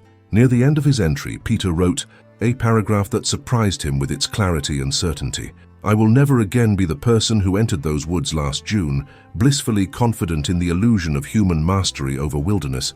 That person died in the attack as surely as if the bear had taken my life, rather than just my former assumptions. But the person I am becoming isn't merely a diminished version of who I was, hypervigilant, risk-averse, defined by what I no longer do. Instead, I'm learning to navigate a more complex relationship with the natural world, one that acknowledges both its magnificence and its danger, its capacity to heal and to harm. The grizzly taught me something profound about my place in the order of things, a lesson purchased at considerable cost, but perhaps worth learning nonetheless. As he closed the journal and prepared to descend back to the trailhead, Peter caught sight of a hawk circling lazily on the thermals rising from the valley below. Its effortless navigation of the invisible currents reminded him of how he used to feel casting a line across pristine waters, connected to something elemental and true, despite the artificial boundaries humans constructed between themselves and the wilderness. He might never again venture as deep into the backcountry as he once had, might never again sleep as soundly in a tent far from civilization, but he had not surrendered his place in the natural world entirely. Like the scars on his arm, permanent reminders of vulnerability, yet also testaments to survival, his relationship with wilderness had been irreversibly altered, but not severed. In the fading light of late afternoon, Peter shouldered his day pack and began the hike back down the trail, each step carrying him further from the past that could not be reclaimed and closer to a future that remained, despite everything, open to possibility. Behind him, the mountains stood as they always had, indifferent to his personal journey yet somehow integral to it, a landscape that had nearly claimed his life yet remained, paradoxically, essential to his understanding of what it meant to be fully alive. Somewhere in those distant peaks, he knew, bears continued their ancient patterns of foraging and territory marking, neither malevolent nor benevolent, but simply wild in the purest sense of the word, a reality he had encountered directly and survived to contemplate its meaning. And that, Peter decided as he reached his car, just as the first stars became visible in the darkening sky, would have to be enough. The early morning sun filtered through the dense canopy of maple and pine trees, casting dappled shadows across the worn hiking trail. Tim Murphy took a deep breath of the crisp mountain air, savoring the earthy scent of damp soil and pine needles that permeated the Adirondack wilderness. At 42, Tim had spent nearly 2 decades working for the New York State Department of Environmental Conservation, maintaining the network of trails that crisscrossed the 6-million-acre Adirondack Park. The work suited him, physical, purposeful, and surrounded by the natural beauty that had captivated him since childhood. Today's assignment was straightforward: repair the aging Spruce Pond lean-to, one of dozens of 3-sided shelters dotting the backcountry trails. These rustic structures provided hikers with protection from the elements, but they required regular maintenance to combat the harsh Adirondack seasons.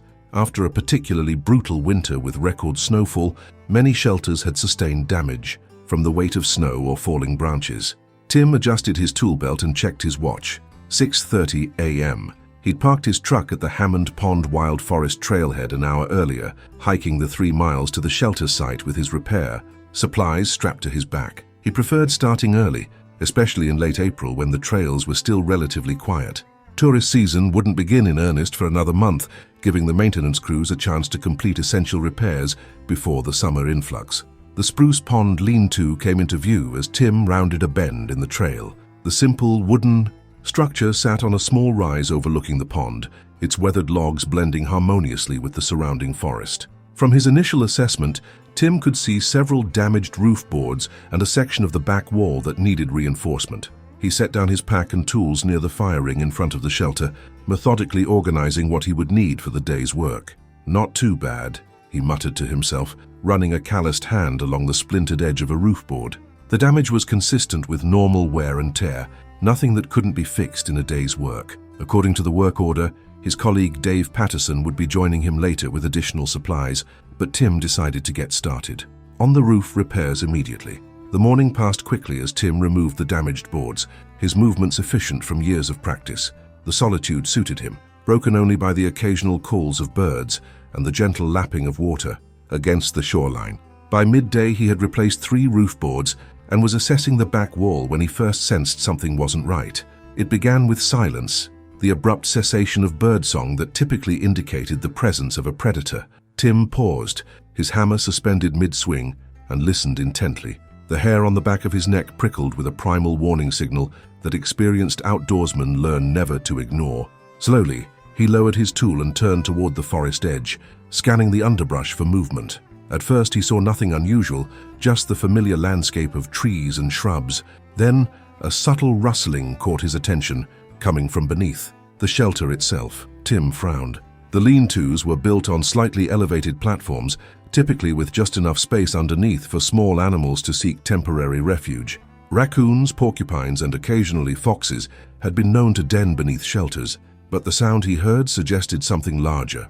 Cautiously, Tim stepped off the platform and circled to the side of the structure, crouching to peer into the shadowy space beneath. The darkness made it difficult to see clearly, but there was definitely something there, something substantial. He reached for the flashlight on his belt, directing its beam into the crawl space. What the light revealed sent a jolt of adrenaline through Tim's body. Two small, reflective eyes blinked back at him, set in a round, black-furred face. A bear. Cub, probably no more than a few months old, was curled in the far corner beneath the shelter. Tim immediately backed away, his mind racing. Where there was a cub, a mother bear would not be far away, and few things in the wilderness were more dangerous than a black bear sow protecting her young. Tim hadn't seen any signs of bears during his morning hike or initial inspection of the shelter, which was concerning. Bears typically made their presence known through tracks, scat, or claw marks on trees. The absence of these indicators suggested either the bears had only recently claimed the space beneath the lean-to, or, more worryingly, Tim had failed to notice the signs. He quickly calculated his options. Standard protocol when encountering a bear in the backcountry was to make noise, appear large, and slowly back away without turning your back on the animal. But with a cub involved, the situation required extra caution. The best course of action would be to abandon the repair job and return with wildlife management personnel who could properly assess and handle the situation. Tim reached for his radio to contact his supervisor, but before he could press the transmit button, a deep huffing sound from behind froze him in place. Slowly, he turned to face the source of the noise, his heart hammering against his ribs.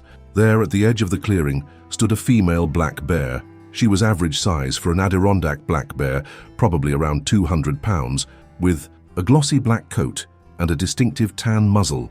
Her head was low, ears flattened against her skull in a clear display of agitation. Tim immediately recognized the defensive posture of a mother who perceived a threat to her cub. "Easy, girl," Tim said in a low, steady voice, though he knew the words themselves meant nothing to the bear. It was the tone that mattered, calm, non-threatening. He began to slowly back away from the shelter, maintaining eye contact with the sow while trying to increase the distance between them. The bear huffed again, shifting her weight from paw to paw in what Tim recognized as a stress response. He continued his cautious retreat, moving deliberately toward the trail that would lead him away from the shelter and hopefully out of what the bear considered her territory. For a moment, it seemed the situation might resolve peacefully. The bear remained at the forest edge, watching Tim's retreat with evident wariness but not advancing. Tim had managed to put about 30 feet between himself and the shelter when disaster struck in the form of a loud crack from the direction of the trail. Dave Patterson emerged into the clearing, carrying a load of lumber over his shoulder. Unaware of the situation, he called out cheerfully, "Hey Tim, sorry I'm late, traffic was..." His voice cut off abruptly as he registered the scene before him. Tim, standing stock still in the clearing, facing an agitated black bear that was now shifting its attention toward the new arrival. The sudden appearance of a second human, complete with loud noise and abrupt movement, was more than the protective mother could tolerate. With a deep, guttural growl that seemed to vibrate the air itself, the bear charged, not toward Dave, who had just entered her territory, but toward Tim, who stood between her and her cub. The attack happened with such speed that Tim had no time to react. One moment he was standing, the next he was on the ground, the bear's weight driving him into the forest floor with bone-jarring force. Pain exploded across Tim's back as the bear's claws tore through his jacket and into the flesh beneath. He instinctively curled into a protective ball, covering his head and neck with his arms, as he'd been trained to do in bear encounters. The sow's hot breath huffed against his skin as she bit and clawed, her powerful limbs easily overcoming Tim's. Defensive posture. Through the haze of pain and terror, Tim could hear Dave shouting and the metallic clanging of tools being struck together, a desperate attempt to scare the bear away. The attack seemed to last an eternity, though in reality it was probably less than 30 seconds. Each moment stretched into an agonizing lifetime as the bear's teeth found Tim's leg, clamping down with pressure that threatened to shatter bone. Then, as suddenly as it had begun, the attack stopped. The weight lifted from Tim's body, and through half-closed eyes he saw the bear retreat toward the shelter, responding to the continued noise from Dave, who was now wielding a shovel and a pot from Tim's cooking gear, creating a cacophony that finally convinced the bear to withdraw. The sow circled the shelter once, huffing and popping her jaws in a display of continued agitation before disappearing beneath the structure to retrieve her cub. Moments later, both bears emerged and lumbered into the forest, the mother casting one final look at the humans before vanishing among the trees. "Tim! Jesus Christ, Tim!" Dave's voice seemed to come from a great distance as shock began to set. Tim tried to respond, but could only manage a pained groan. The world tilted and swayed around him as he attempted to push himself up from the ground, his arms trembling with the effort. "Don't move, buddy. You're bleeding pretty bad." Dave's face appeared in Tim's field of vision, ashen with fear but eyes clear with purpose. "I'm calling for emergency evacuation. Just stay still." Tim nodded weakly, allowing himself to collapse back onto the ground. Now that the immediate danger had passed, his body catalogued the damage with excruciating clarity. His back felt as though it had been flayed open, each breath sending new waves of pain across his torso. His right leg throbbed where the bear's teeth had punctured flesh and muscle, and a warm wetness spread beneath him that he knew was his own blood. Dave's voice faded in and out as he radioed for help, the technical jargon of emergency protocols washing over Tim in disjointed fragments. "Ranger Patrol, bear attack at Spruce Pond. Lean-to severe lacerations, need immediate medical evacuation." Time lost all meaning as Tim drifted between consciousness and a grey haze of shock. He was vaguely aware of Dave covering him with an emergency blanket from the first aid kit, applying pressure bandages to the worst of his wounds, and constantly reassuring him that help was on the way. The pain came in waves, receding into numbness, before crashing back with renewed intensity. In his semi-lucid state, Tim's mind replayed the attack in fragmented images, the bear's eyes dark and unknowable, the force of impact as he hit the ground, the primal terror of being at the mercy of a creature, acting on instinct alone. There was no malice in the bear's actions, he knew, just the irresistible imperative to protect her young. In her eyes, Tim had been the threat, not the victim. The sound of helicopter rotors finally penetrated the fog enveloping Tim's consciousness. The New York State Police maintained a small fleet of emergency response helicopters that served the remote regions of the Adirondacks, capable of extracting injured persons from areas inaccessible by road. As the aircraft clattered overhead, searching for a suitable landing zone near the shelter, Tim felt a surge of relief that momentarily eclipsed his pain. What followed was a blur of activity. Park rangers arrived first, having been dispatched from a nearby outpost as soon as Dave's emergency call came through. They quickly assessed the situation, documented the scene, and prepared Tim for transport. The helicopter landed in a small clearing about a quarter-mile from the shelter, and Tim was carefully strapped to a backboard for the journey. "We're taking you to Adirondack Medical Center in Saranac Lake," one of the flight medics informed him as they secured him in the helicopter. "It's the nearest trauma center. They're expecting you." Tim managed a weak nod, the movement sending fresh pain radiating from his lacerated back. As the helicopter lifted off, he caught a final glimpse of the Spruce Pond lean-to through the window, looking deceptively peaceful in the afternoon sun. Somewhere in the surrounding forest, the bear and her cub were continuing their own journey, already moving away from the site of the confrontation.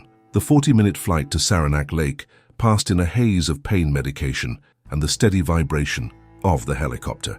By the time they landed on the hospital's helipad, Tim had been given intravenous fluids and preliminary treatment for his wounds, but the real work would begin in the emergency room.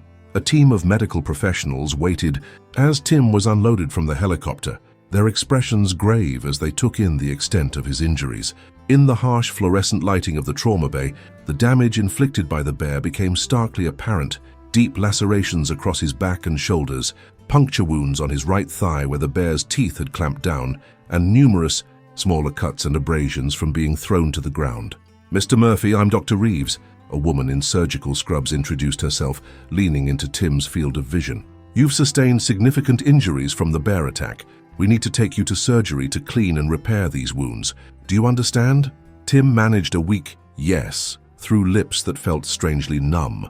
The doctor continued explaining the procedures they would perform, but her words seemed to float away before Tim could fully grasp them. The pain medications were taking stronger hold, wrapping his mind in cotton and distancing him from the chaos around his gurney. As he was wheeled toward the operating room, Tim caught snippets of conversation among the medical staff. Significant, Tissue damage, risk of infection, rabies protocol. The words should have alarmed him, but in his medicated state they seemed to refer to someone else, some other unfortunate soul who had crossed paths with an Adirondack black bear. The operating room was brightly lit and cold, a sterile environment that stood in stark contrast to the wilderness where Tim had begun his day. As the anesthesiologist placed a mask over his face and instructed him to count backward from 10, Tim's last conscious thought was of the bear disappearing into the Hague forest, her cub following close behind. There had been no malevolence in her eyes, just the ancient instinct to survive and protect, the same instinct that had allowed her species to endure for millennia in these mountains. 10, 9, 8. Tim's voice slurred as the anesthesia took hold, carrying him away from the pain and into darkness. When Tim next opened his eyes, the quality of light had changed. Gone was the harsh glare of the operating room, replaced by the softer illumination of a recovery room. A nurse noticed his stirring and approached the bedside. "Welcome back, Mr. Murphy," she said, checking the monitors attached to his body. "The surgery went well. Dr. Reeves will be in to speak with you once you're more alert." Tim tried to respond, but his throat felt raw and parched. The nurse offered him a small sip of water through a straw, which he accepted gratefully. As awareness returned, so did the pain, duller now, controlled by medication, but still very much present. He could feel thick bandages covering his back and leg, and an IV line in his arm delivering what he assumed were antibiotics and pain relievers. Dr. Reeves arrived a short time later, clipboard in hand and expression cautiously optimistic. "Mr.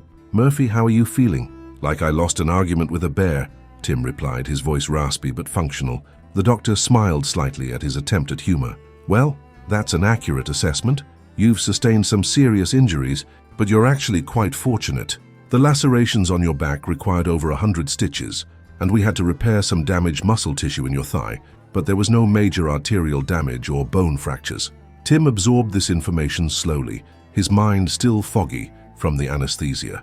"What's the recovery timeline looking like?" "You'll be in the hospital for at least 5 days, Dr. Reeves explained. "We need to monitor for infection, which is the biggest risk with animal attacks. You've been started on prophylactic rabies treatment as a precaution, and you'll need to complete the full course of injections even after discharge." Tim nodded, wincing as the movement pulled at the stitches in his back. "And long-term? Physical therapy will be essential, particularly for your leg. The bear's bite caused significant soft tissue damage that will take time to heal. You're looking at several months before you're back to full strength, and even then you'll likely have some permanent limitations. The scarring will be substantial, despite our best efforts at wound closure." The reality of his situation began to sink in. Tim had always known the risks of working in wilderness areas populated by large predators, but like most who spent their lives in such environments, he had developed a certain complacency. Bear encounters were rare, and attacks even rarer. The statistical unlikelihood of what had happened to him provided little comfort now, as he lay in a hospital bed contemplating months of painful recovery. Before Dr. Reeves could continue, there was a knock at the door. 2 men in the distinctive green uniforms of the New York State Department of Environmental Conservation entered the room. Tim recognized them immediately. Jason Foltz, his direct supervisor, and Mark Erickson, the regional wildlife biologist. "Tim, thank God you're all right," Jason said, approaching the bed with evident relief. "When we got the call about a bear attack, I couldn't believe it." "I felt better," Tim admitted, "but Dr. Reeves says I should make a full recovery eventually." Mark stepped forward, notepad in hand. "Tim, I hate to do this while you're recovering, but we need to document what happened as soon as possible. Standard protocol for wildlife attacks." Dr. Reeves interjected, "I can give you 15 minutes, gentlemen, but my patient needs rest." Tim appreciated the doctor's protectiveness, but waved away her concern. "It's okay. I understand the procedure." Over the next quarter hour, Tim recounted the events at the Spruce Pond lean-to in as much detail as he could remember. Mark took detailed notes, occasionally asking clarifying questions about the bear's behavior, size, and distinguishing features. Jason remained mostly silent, his expression growing increasingly troubled as the story unfolded. "So the cub was denning under the shelter?" Mark asked, frowning. "That's unusual for this time of year. They typically emerge from their winter dens in March or early April." Tim shrugged, immediately regretting the movement as pain flared across his shoulders. "I can only tell you what I saw. There was definitely a cub under there, and the sow was extremely protective." "And you didn't notice any signs of bear activity?" During your initial inspection of the site, Jason's question carried a hint of criticism that Tim didn't miss. None, Tim replied firmly. No tracks, no scat, no claw marks on nearby trees. I've been doing this job for 19 years, Jason. I know what to look for. Jason nodded, accepting the answer. Dave Patterson confirms that. He said there was nothing obvious when he arrived. Either. It's possible the bears moved in very recently, maybe even that morning. Mark made a final note before closing his pad. We'll need to send a team out to the shelter to assess the situation. If the bears have established a den there, we may need to close that section of trail temporarily. What will happen to the bears? Tim asked, surprising himself with how much he cared about the answer. Mark hesitated before responding. Standard protocol for a bear that's attacked a human would typically involve euthanasia and testing for rabies. Tim felt a cold knot form in his stomach. But she was just protecting her cub. I was the one encroaching on her space. I understand that, Tim, Mark said gently, and that will factor into our decision, but public safety has to be our primary concern. A bear that's had a negative interaction with humans might be more likely to have another. The conversation was interrupted by Dr. Reeves returning to the room. Gentlemen, I need to ask you to wrap this up.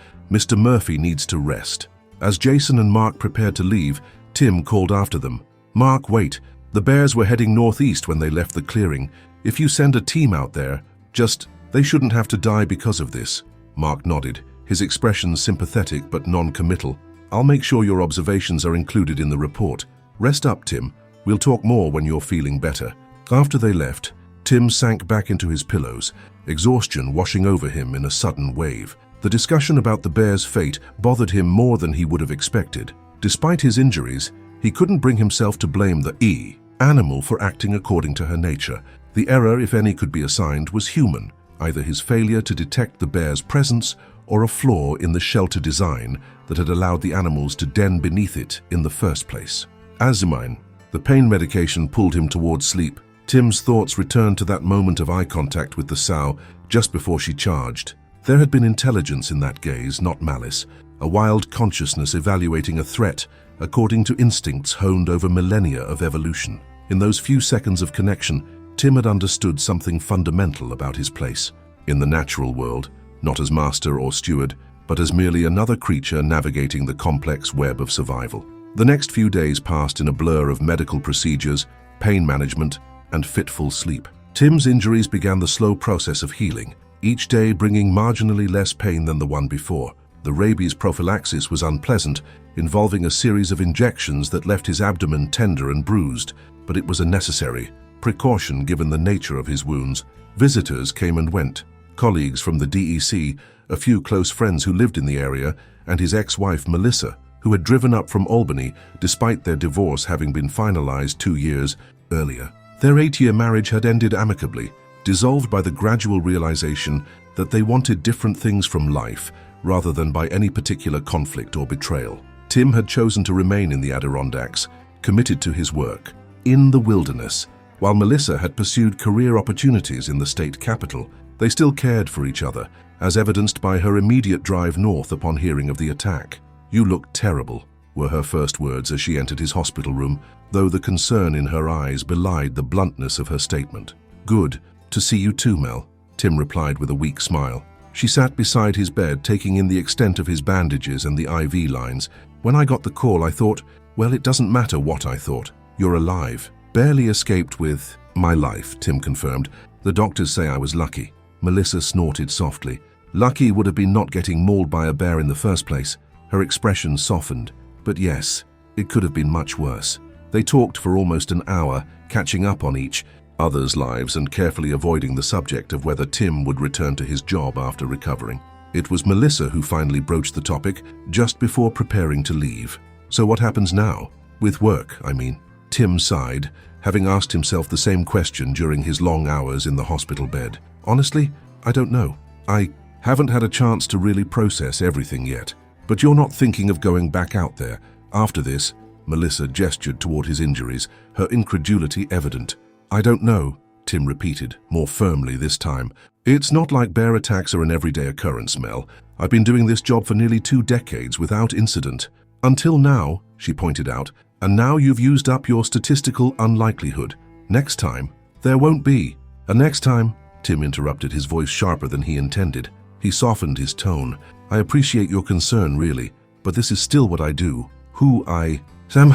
Melissa stood, gathering her purse with a resigned expression he recognized from their marriage. Just think about it, okay?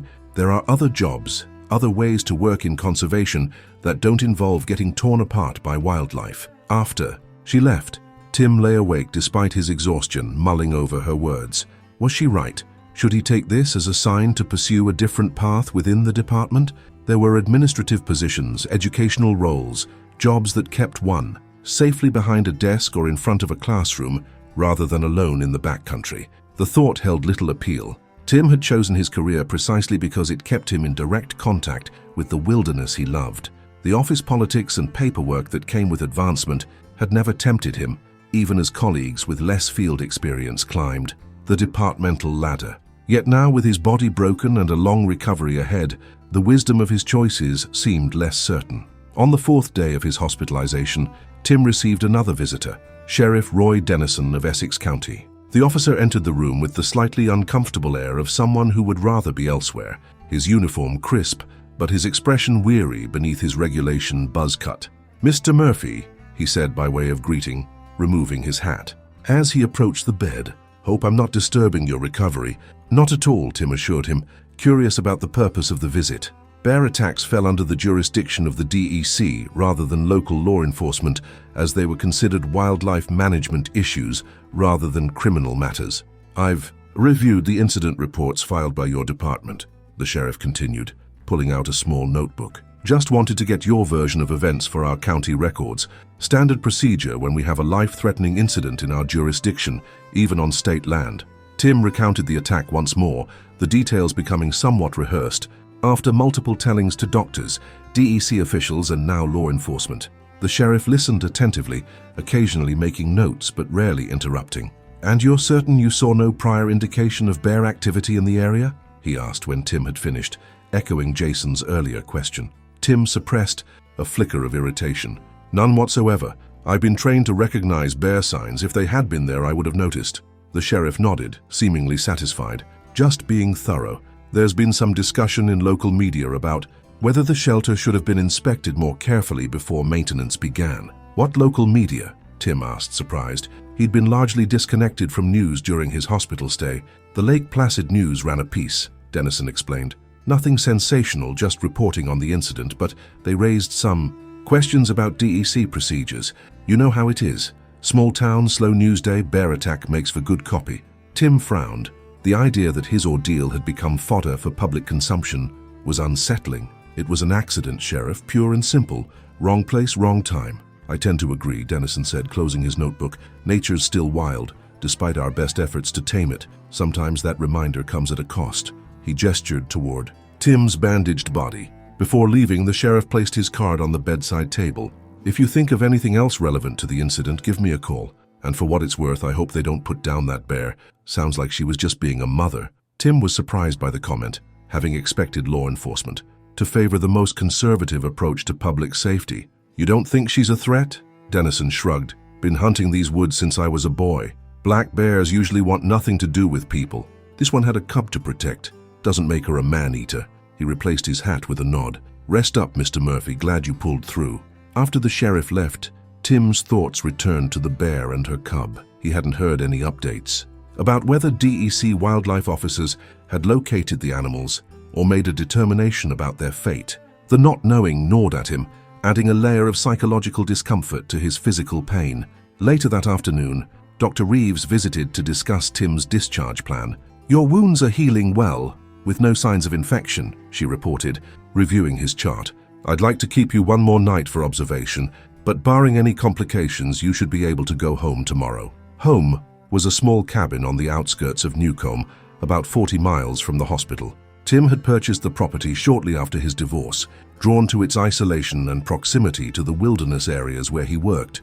Now, the prospect of returning there alone while still significantly impaired by his injuries presented logistical challenges he hadn't fully considered. "I'm not sure I can manage on my own just yet," Tim admitted. "My place is pretty remote." Dr. Reeves nodded, understanding. "That's a valid concern. Your injuries will require ongoing care. Dressing changes, monitoring for infection, physical therapy. Is there someone who could stay with you? Or perhaps you could stay with family temporarily? Tim considered his options. His parents had retired to Florida years ago, and his sister lived in Seattle with her family.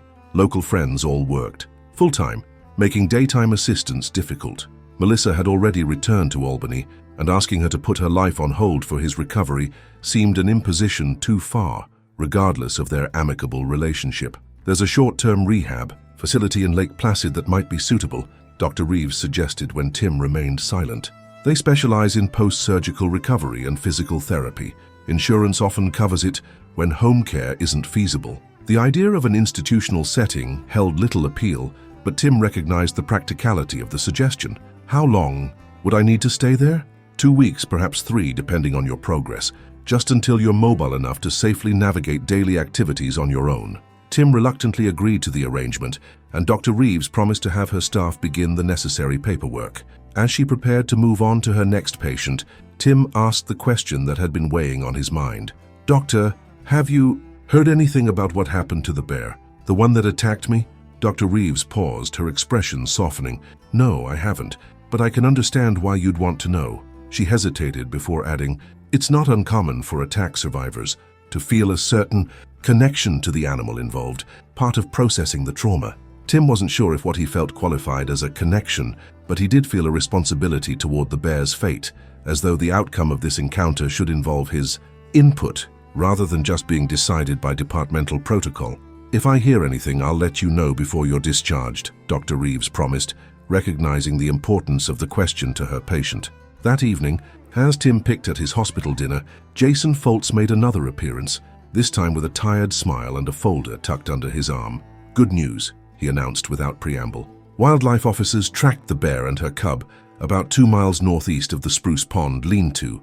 They've been monitoring them for the past few days, and so far, the bears have shown no unusual behavior or aggression. Based on their assessment and your account of the incident, the regional director has decided not to euthanize the bear. Relief washed over Tim with surprising intensity. "That's good to hear. What happens now?" "They'll continue monitoring for another week or so, but assuming the bears maintain their natural behaviors and avoidance of humans, they'll be left alone." Jason pulled a chair up to the bedside. "The lean-to has been temporarily closed, though. We're going to modify the design to prevent animals from denning underneath in the future." "Makes sense," Tim agreed. "It's a design flaw we should have addressed years ago." Jason opened the folder he'd brought, revealing official-looking documents. "There's something else we need to discuss. Workers' compensation." The next hour was spent navigating the bureaucratic aftermath of Tim's ordeal. As a state employee injured in the line of duty, he was entitled to medical coverage and paid recovery time, but the paperwork was substantial and the process complex. Jason guided him through the most urgent forms, promising to help with the rest once Tim was settled in rehab. "The department is taking this very seriously," Jason said as they finished the paperwork. "Your experience is going to lead to some changes in our standard operating procedures for shelter maintenance." "It should," Tim replied, signing the last form with a grimace as the movement pulled at his stitches. "Maybe something good can come out of this mess." Jason nodded, collecting the completed documents. "Actually, that's part of why I'm here. Once you're further along in your recovery, we'd like you to help develop new protocols for shelter inspections. Your first-hand experience makes you uniquely qualified to identify what went wrong and how to prevent it in the future." The offer surprised Tim. He'd expected to be sidelined during his recovery, perhaps even pressured to consider alternative positions away from fieldwork. Instead, his expertise was being sought to improve safety procedures. "I'd be happy to help," he said, feeling a renewed sense of purpose. "Nobody else should have to go through this if we can prevent it." Jason seemed relieved by Tim's positive response. "Great. We'll talk more about it when you're feeling better." He paused, his expression growing more serious. "For what it's worth, Tim, I don't think anyone could have anticipated what happened. This wasn't a failure on your part." The statement addressed the unspoken doubt that had been lingering in Tim's mind since the attack, the nagging question of whether he had missed some warning sign that could have prevented the entire incident. Jason's absolution didn't entirely banish the doubt, but it helped. "Thanks for saying that," Tim replied simply. After Jason left, Tim found himself more at peace than he had been since the attack. The bear and her cub would be spared. His job was secure, and he had been given an opportunity to contribute meaningfully to preventing similar incidents in the future.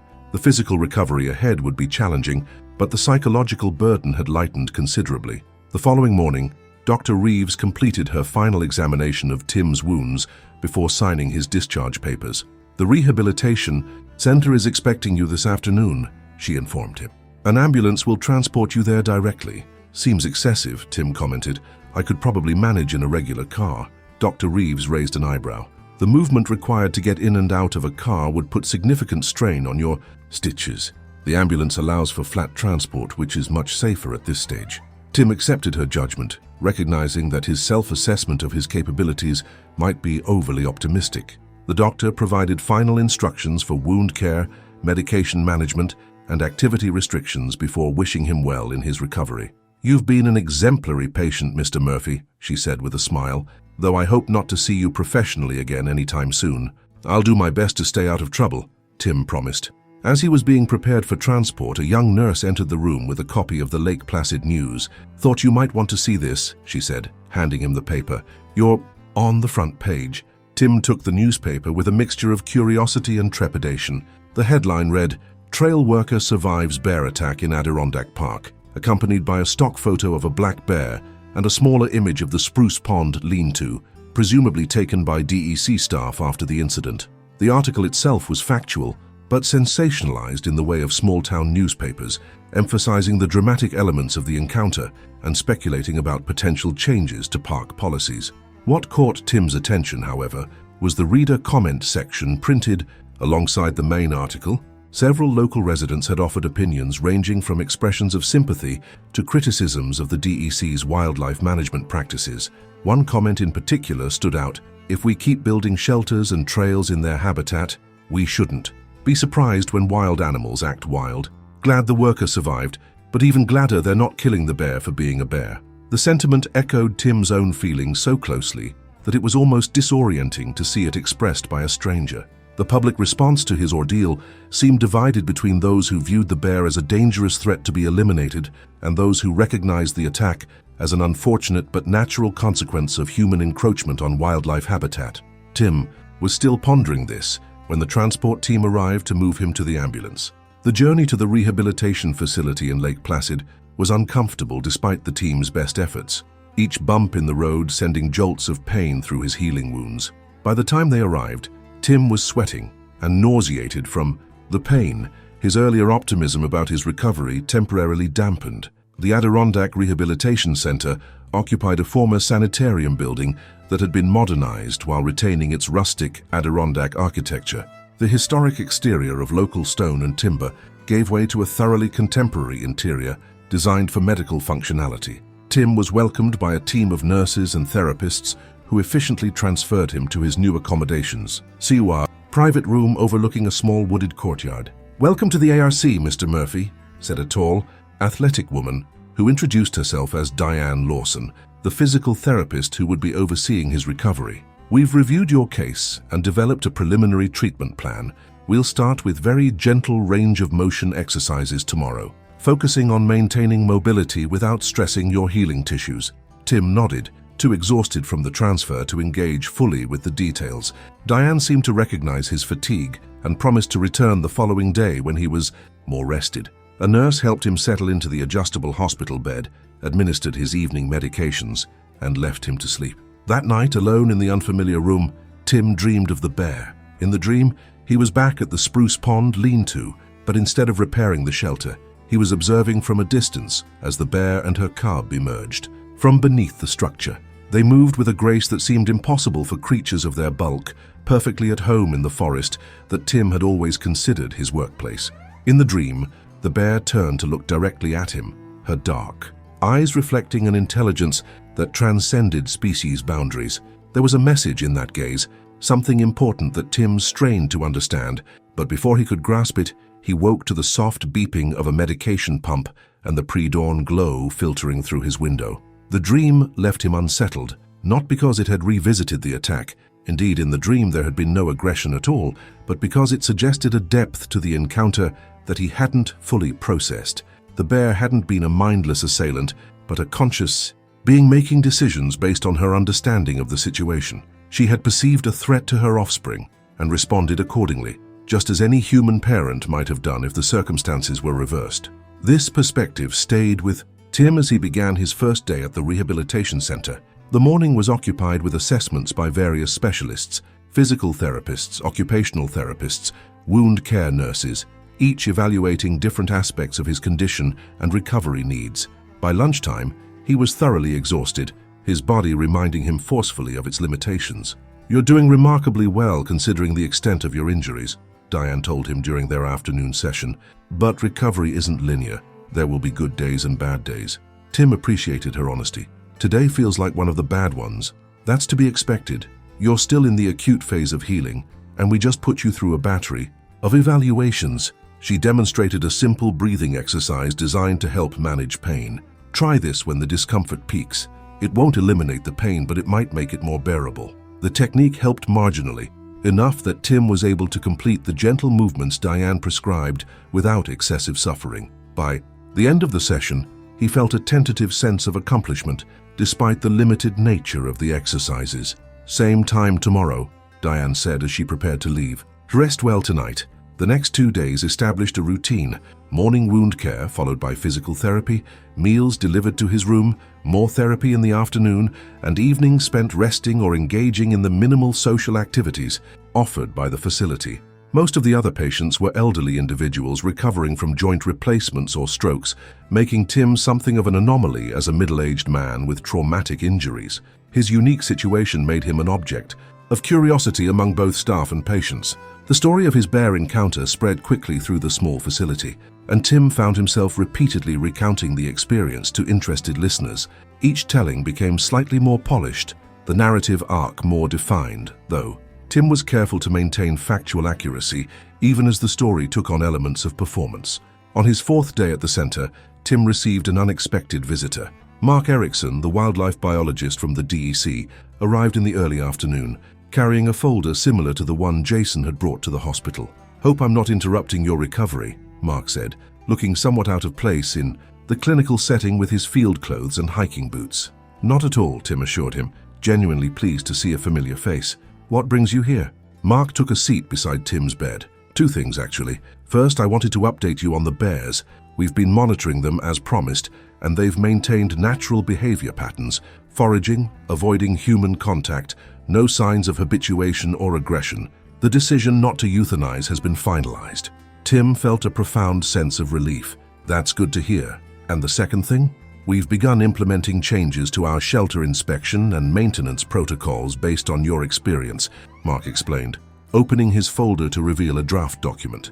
"Jason mentioned you'd agreed to review and contribute to this effort once you're further along in your recovery, but I wanted to give you a preview of what we're developing." The draft protocol outlined a comprehensive approach to shelter safety, including mandatory checks for wildlife activity before maintenance began, structural modifications to prevent animals from denning beneath the shelters, and improved communication, procedures for maintenance workers in the field. The document was thorough but clearly still in development, with highlighted sections indicating areas where input was needed. "This looks promising," Tim said after reviewing the material. "I'd definitely like to be involved in finalizing it." Mark nodded, pleased with the response. "We value your perspective, especially now. There's no substitute for first-hand experience." He hesitated before adding, "There's something else you should know. Your case has generated significant interest within the department. The commissioner herself has asked to be briefed on the incident and our response." This news surprised Tim. The DEC commissioner, appointed by the governor, typically focused on high-level policy rather than individual workplace incidents. "Why the interest from the top?" "Bear attacks on state employees are extremely rare," Mark explained, "and with increased public use of the backcountry, there's concern about how we balance wildlife conservation with human safety. Your experience is being viewed as a case study that might inform broader policy decisions." The idea that his ordeal might have implications beyond his own recovery and the immediate safety protocols gave Tim pause. He had never considered himself as someone whose actions would influence policy at the departmental level. "What kind of policy decisions are we talking about?" he asked, suddenly wary that his experience might be used to justify more aggressive wildlife management practices. Mark seemed to anticipate his concern. "Nothing draconian. We're not talking about culling bears or restricting public access, More like improving education for both employees and visitors, perhaps revising shelter designs across the park, that sort of thing. Tim relaxed slightly. I'd be happy to contribute to that conversation as well once I'm back on my feet. Mark studied him for a moment before asking, "And do you plan to return to fieldwork after recovery?" The question echoed Melissa's earlier concern, but coming from a colleague rather than an ex-spouse, it carried different implications. Was the department questioning his ability to return to his former role, or was Mark simply expressing personal concern? "That's my intention," Tim replied firmly, "unless there's some reason I shouldn't." "Not at all," Mark assured him quickly. "Your position will be waiting for you when you're medically cleared. I was just curious about your personal feelings on the matter, given what you've been through." Tim considered the question more carefully. "Honestly, I haven't fully processed everything yet, but I don't want this experience to define the rest of my career. I still believe in the work we do." Mark nodded, seemingly satisfied with the answer. "Well, take all the time you need to recover. We're covering your duties in the meantime, and no one expects you to make any major decisions right now." After Mark left, Tim found himself contemplating the long-term implications of his experience more deeply than he had previously allowed himself to do. The attack would leave physical scars, certainly. The doctors had been clear that the lacerations on his back and the puncture wounds on his leg would result in permanent marking, but the psychological impact was still unfolding. He didn't feel traumatized in the way he might have expected. There were no flashbacks, no paralyzing fear at the thought of returning to the forest. Instead, what he felt was a heightened awareness of his own vulnerability and a deeper respect for the wild creatures whose territory he entered in the course of his work. It wasn't fear so much as a recalibration of his understanding of his place in the natural world. That evening, as Tim was completing his prescribed exercises under Diane's supervision, a local news crew arrived at the rehabilitation center. The receptionist, looking somewhat flustered, appeared at his room door. "Mr. Murphy, there's a reporter and cameraman from Channel 5 asking to speak with you about the bear attack. I told them we don't allow media without prior arrangement, but they're quite persistent. They say your story has generated significant public interest." Tim was taken aback by the request. The Lake Placid news article was one thing, a small local paper with limited circulation, but television coverage would reach a much broader audience throughout the North Country. "I'm not sure I want to do an interview right now," he said, looking to Diane for support. The physical therapist was already shaking her head. "Absolutely not. Mr. Murphy is in the middle of his recovery process. The last thing he needs is the stress of a television interview." The receptionist seemed relieved by the clear directive. "I'll let them know you're not available. Would you like me to take a contact number in case you change your mind later?" Tim agreed to this compromise, though he had little intention of pursuing the interview opportunity. After the receptionist left to deliver their refusal, Diane gave him an appraising look. "The media attention bothers you," she observed. "It seems exploitative," Tim admitted. "I understand people are curious, but turning what happened into a human interest story for the evening news feels wrong somehow." Diane nodded, understanding. "In my experience, many people who survive traumatic events feel that way. There's a sense that outsiders can't possibly understand what you went through, so any attempt to package it for public consumption is inherently reductive." "Exactly," Tim agreed, surprised by how accurately she had articulated his discomfort. "At the same time," Diane continued, "sharing your experience might help others. Education about bear safety, shelter maintenance protocols, these have real-world applications that could prevent similar incidents." Tim hadn't considered this perspective. His reluctance to engage with media wasn't just about personal discomfort. It was rooted in a desire to protect the experience from being sensationalized or misrepresented. But if his story could contribute to public education and safety, perhaps there was value in sharing it in the right context. "I'll think about it," he promised, though not specifically referencing the Channel 5 request. The following morning brought another visitor, Sheriff Dennison, returning with what he described as a loose end to address. "Found something that might interest you," the sheriff said without preamble, placing a plastic evidence bag on Tim's bedside table. Inside was a clump of black fur, coarse and slightly matted. "Is that?" Tim began, staring at the bag. "Bear fur," Dennison confirmed. "Found it caught on one of the shelter support beams during our follow-up investigation. Lab confirms it matches Ursus americanus, black bear.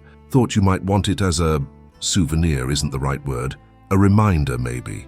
Tim was unsure how to respond to the unusual offering. The bear's fur represented a tangible connection to the animal that had nearly killed him, yet there was something almost sacred about the object, a physical token of an encounter that had fundamentally altered his perspective.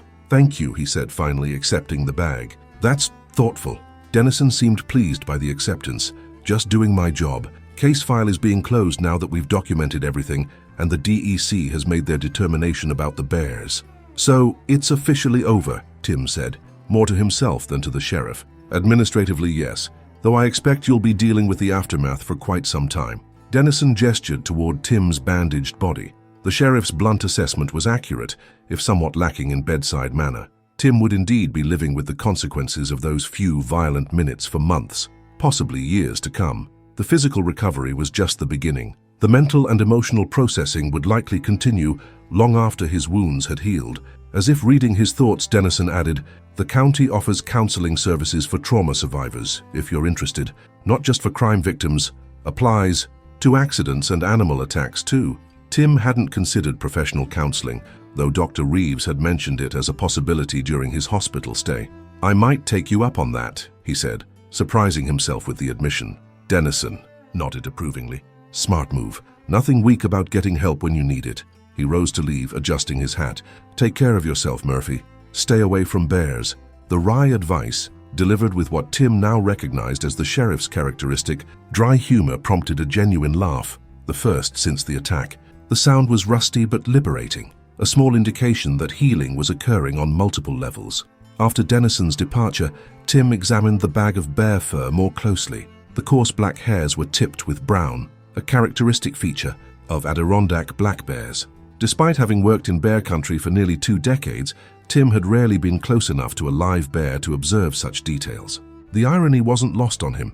It had taken a near-fatal attack to bring him into intimate contact with an animal he had shared territory with for years. He placed the bag in the drawer of his bedside table, uncertain what he would ultimately do with this unusual memento, but unwilling to discard it. Like the scars he would carry on his body, the fur represented a profound moment of connection with the wilderness, violent and unwelcome perhaps, but significant nonetheless. The next week of rehabilitation followed a predictable pattern, with incremental improvements in Tim's mobility and comfort level. The wound on his back began to itch as it healed, a positive sign according to the nurses, but a constant irritation that Tim could do little to alleviate. The puncture wounds on his leg proved more problematic, the deeper tissue damage requiring careful monitoring for signs of infection. Physical therapy sessions grew more challenging as Diane pushed him to rebuild strength and flexibility without compromising the healing process. The work was exhausting but rewarding. Each small victory, standing unassisted for longer periods, walking short distances with minimal support, contributing to Tim's growing confidence in his eventual recovery. It was during one of these therapy sessions, 10 days into his stay at the rehabilitation center, that Tim received another visitor from the DEC. This time it was Patricia Chen, the department's regional director and Jason's superior. Her presence suggested the bear attack incident had indeed escalated to higher levels of administrative attention than Tim had anticipated. Patricia waited patiently for Tim to complete his session with Diane before introducing herself. "Mr. Murphy, I'm Patricia Chen, Regional Director for the Department of Environmental Conservation. I hope I'm not interrupting your recovery." "Not at all," Tim assured her, though he was visibly fatigued from the therapy session. "This is a surprise." Patricia smiled diplomatically. "I would have come sooner, but I wanted to give you time to stabilize medically. How are you feeling?" "Better every day," Tim replied, the stock answer he'd developed for the constant inquiries about his condition. "Physical therapy is helping. I'm glad to hear it." Patricia gestured toward the small sitting area in Tim's room. "Might we talk for a few minutes? I have some updates that might interest you." Once they were seated, Patricia adopted a more formal tone. "First, let me say that everyone at the department is relieved by your recovery progress. What happened at Spruce Pond was deeply concerning on multiple levels, as a workplace safety issue, as a wildlife management challenge, and as a matter of public perception."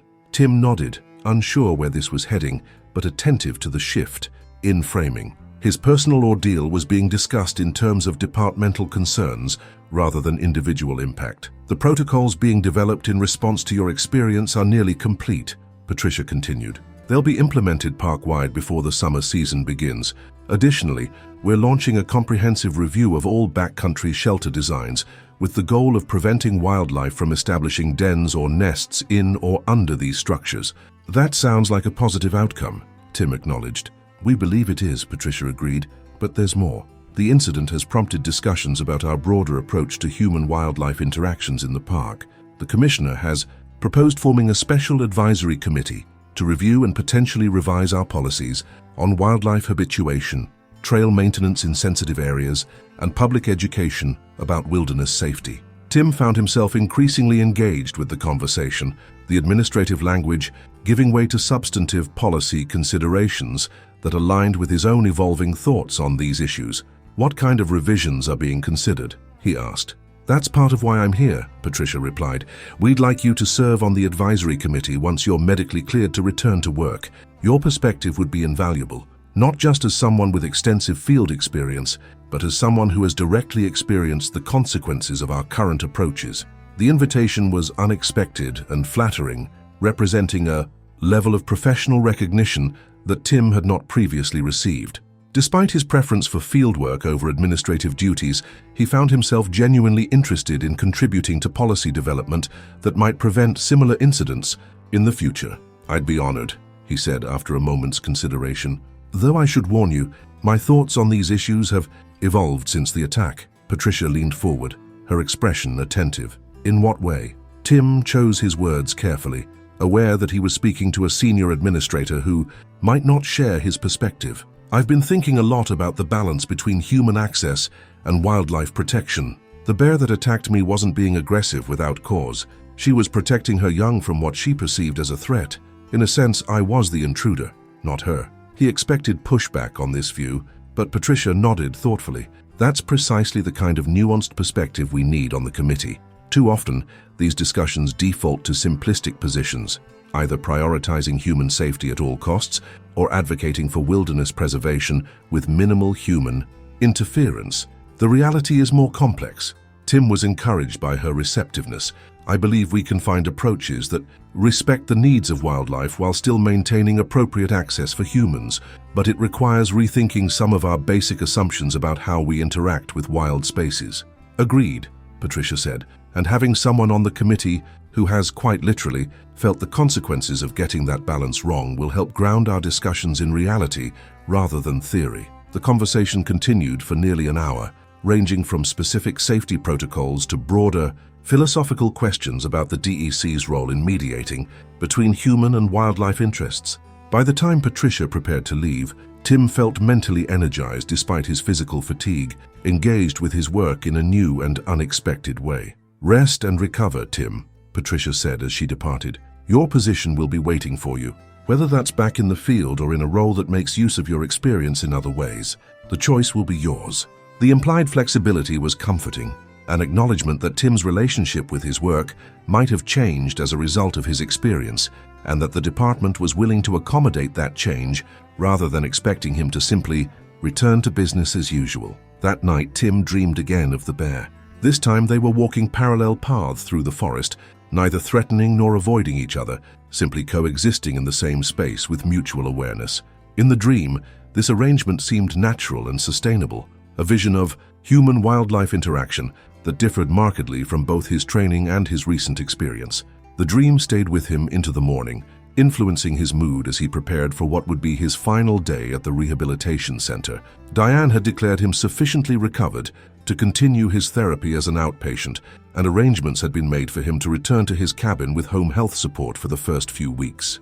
"You've made excellent progress," she told him during their final session together. "But remember, you're still early in the healing process. The timeline we discussed, 3 to 6 months for full recovery, remains accurate. Don't push yourself too hard once you're home." Tim promised to follow her instructions, though privately. He wondered if he would have the discipline to moderate his activities without the structured environment of the rehabilitation center. Independence had always been central to his identity, both personally and professionally, and the enforced dependence of the past 2 weeks had been challenging in ways that sometimes exceeded the physical discomfort of his injuries. Jason arrived mid-afternoon to drive Tim home, having volunteered for the task when he learned of the discharge date. He brought civilian clothes for Tim to change into, the first time since the attack that Tim had worn anything other than hospital gowns or rehabilitation center-provided attire. The simple act of dressing himself in normal clothing proved more challenging than Tim had anticipated. The movements required to put on a shirt pulled uncomfortable at his healing wounds, and bending to manage socks and shoes sent sharp pains through his injured leg. By the time he was fully dressed, Tim was sweating from the effort and humbled by this reminder of his continued limitations. "Need help with anything else?" Jason asked, diplomatically pretending not to notice Tim's struggle. "I think I've got it," Tim replied, gathering the few personal items he had accumulated during his stay: the bear fur from Sheriff Dennison, a folder of exercise instructions from Diane, and the draft safety protocols from Mark. The drive from Lake Placid to Newcomb took just under an hour, winding through the heart of the Adirondack Park, along routes that Tim had traveled countless times throughout his career. Seeing the familiar landscape from the passenger seat rather than behind the wheel highlighted his temporary dependence, but also allowed him to observe the spring transformation of the forest with an attention that driving would have precluded. The park was emerging from winter's grip, with the earliest wildflowers appearing in sunny clearings and deciduous trees showing the first hint of leaf buds. In another month, the forest would be fully verdant, drawing tourists and seasonal residents to the region after the relative quiet of mud season. Tim typically welcomed this annual renewal, but now found himself viewing it with a more complex awareness of the concurrent emergence of wildlife from winter dormancy or denning, bears included. Jason seemed to sense Tim's contemplative mood and kept conversation minimal during the drive, offering updates on workplace matters, but respecting the periods of silence between topics. It wasn't until they were approaching Tim's cabin that he broached the subject of the attack directly. "The bear and cub have moved about 5 miles northeast of Spruce Pond," he reported, "still within their normal range but well away from maintained trails. Wildlife officers are monitoring them through the end of the month, just as a precaution, but all indications are that they've resumed normal behavior patterns." Tim appreciated the update, having wondered about the bear's whereabouts since Mark's last report. "Good to hear they're doing well." Jason glanced at him briefly before returning his attention to the road. "You know, most people who've been through what you have wouldn't be concerned about the welfare of the animal that nearly killed them." "I'm not most people," Tim replied simply. "No, you're not," Jason agreed. "And that's why Patricia wants you on that advisory committee. Your perspective is unique." They arrived at Tim's cabin shortly thereafter, the small dwelling looking exactly as Tim had left it on the morning of the attack, a strange continuity that contrasted sharply with how much had changed in his own life during the intervening weeks. Jason helped carry Tim's belongings inside and stayed long enough to ensure the cabin was habitable, checking that utilities were functioning and basic supplies were available. "The home health nurse will be here tomorrow morning," Jason reminded him as he prepared to leave. "Is there anything else you need before I go?" Tim surveyed his familiar surroundings, already feeling the relief of being in his own space, despite the challenges of self-care that lay ahead. "I think I'm all set. Thanks for everything, Jason." "That's what friends are for," Jason replied with a smile. "Just focus on getting better. The trails will still be there when you're ready to come back." After Jason left, Tim slowly explored his cabin, reacquainting himself with the space that had been his home for the past 2 years. The modest dwelling reflected his practical nature. Functional furnishings, minimal decoration, everything organized for efficiency rather than aesthetic appeal. The main room combined living and dining areas, with a small kitchen along one wall and a wood stove in the corner. A short hallway led to the bathroom and single bedroom, while a ladder provided access to a loft space that Tim used primarily for storage. Moving carefully to avoid aggravating his injuries, Tim made a cup of tea and settled into his favorite chair by the front window, which offered a view of the surrounding forest. The familiar routine was comforting, yet subtly altered by his awareness of his physical limitations and the new perspective he had gained on the wilderness, visible through the glass. The attack had changed him, not just physically, but in his fundamental understanding of his relationship with the natural world. For years, he had considered himself a knowledgeable steward of the wilderness, someone who respected the environment while facilitating human access to its beauty and recreational opportunities. Now he recognized a certain presumption in that view, an assumption that the human presence, properly managed, was inherently compatible with wild spaces and their inhabitants. The bear had challenged that assumption, not through malice, but through the simple fact of her existence and her right to protect her young. In claiming the space beneath the lean-to for her den, she had asserted her own legitimate use of the landscape, one that predated human trails and shelters by millennia. The resulting conflict wasn't a matter of right versus wrong, but of competing needs in a shared environment, a complexity that Tim now felt responsible for helping to address through his participation in the advisory committee. As the sun began to set, casting long shadows through the trees surrounding his cabin, Tim placed the bag of bear fur on the windowsill beside him. In the fading light, the coarse black hairs seemed to absorb rather than reflect illumination, a tangible reminder of the creature who had altered the course of his life and work in ways he was still discovering. The bear was out there somewhere, in the gathering darkness, moving through the forest with her cub, following ancient patterns of survival that would continue long after Tim's own time in these mountains had ended. The thought was humbling but not frightening, a recognition of his place in a natural order, far larger and more enduring than any human endeavor.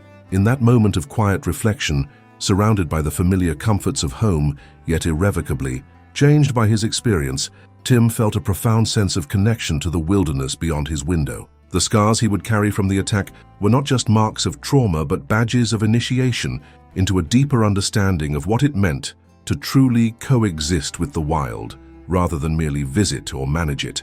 Tomorrow would bring new challenges: physical, therapy, medical follow-ups, the gradual process of rebuilding strength and mobility. Beyond that lay his return to work, his contribution to the advisory committee, and the implementation of new protocols that might prevent others from experiencing what he had endured. The path forward would be difficult at times, marked by pain and limitation, but also by purpose and a hard-won wisdom that few could claim.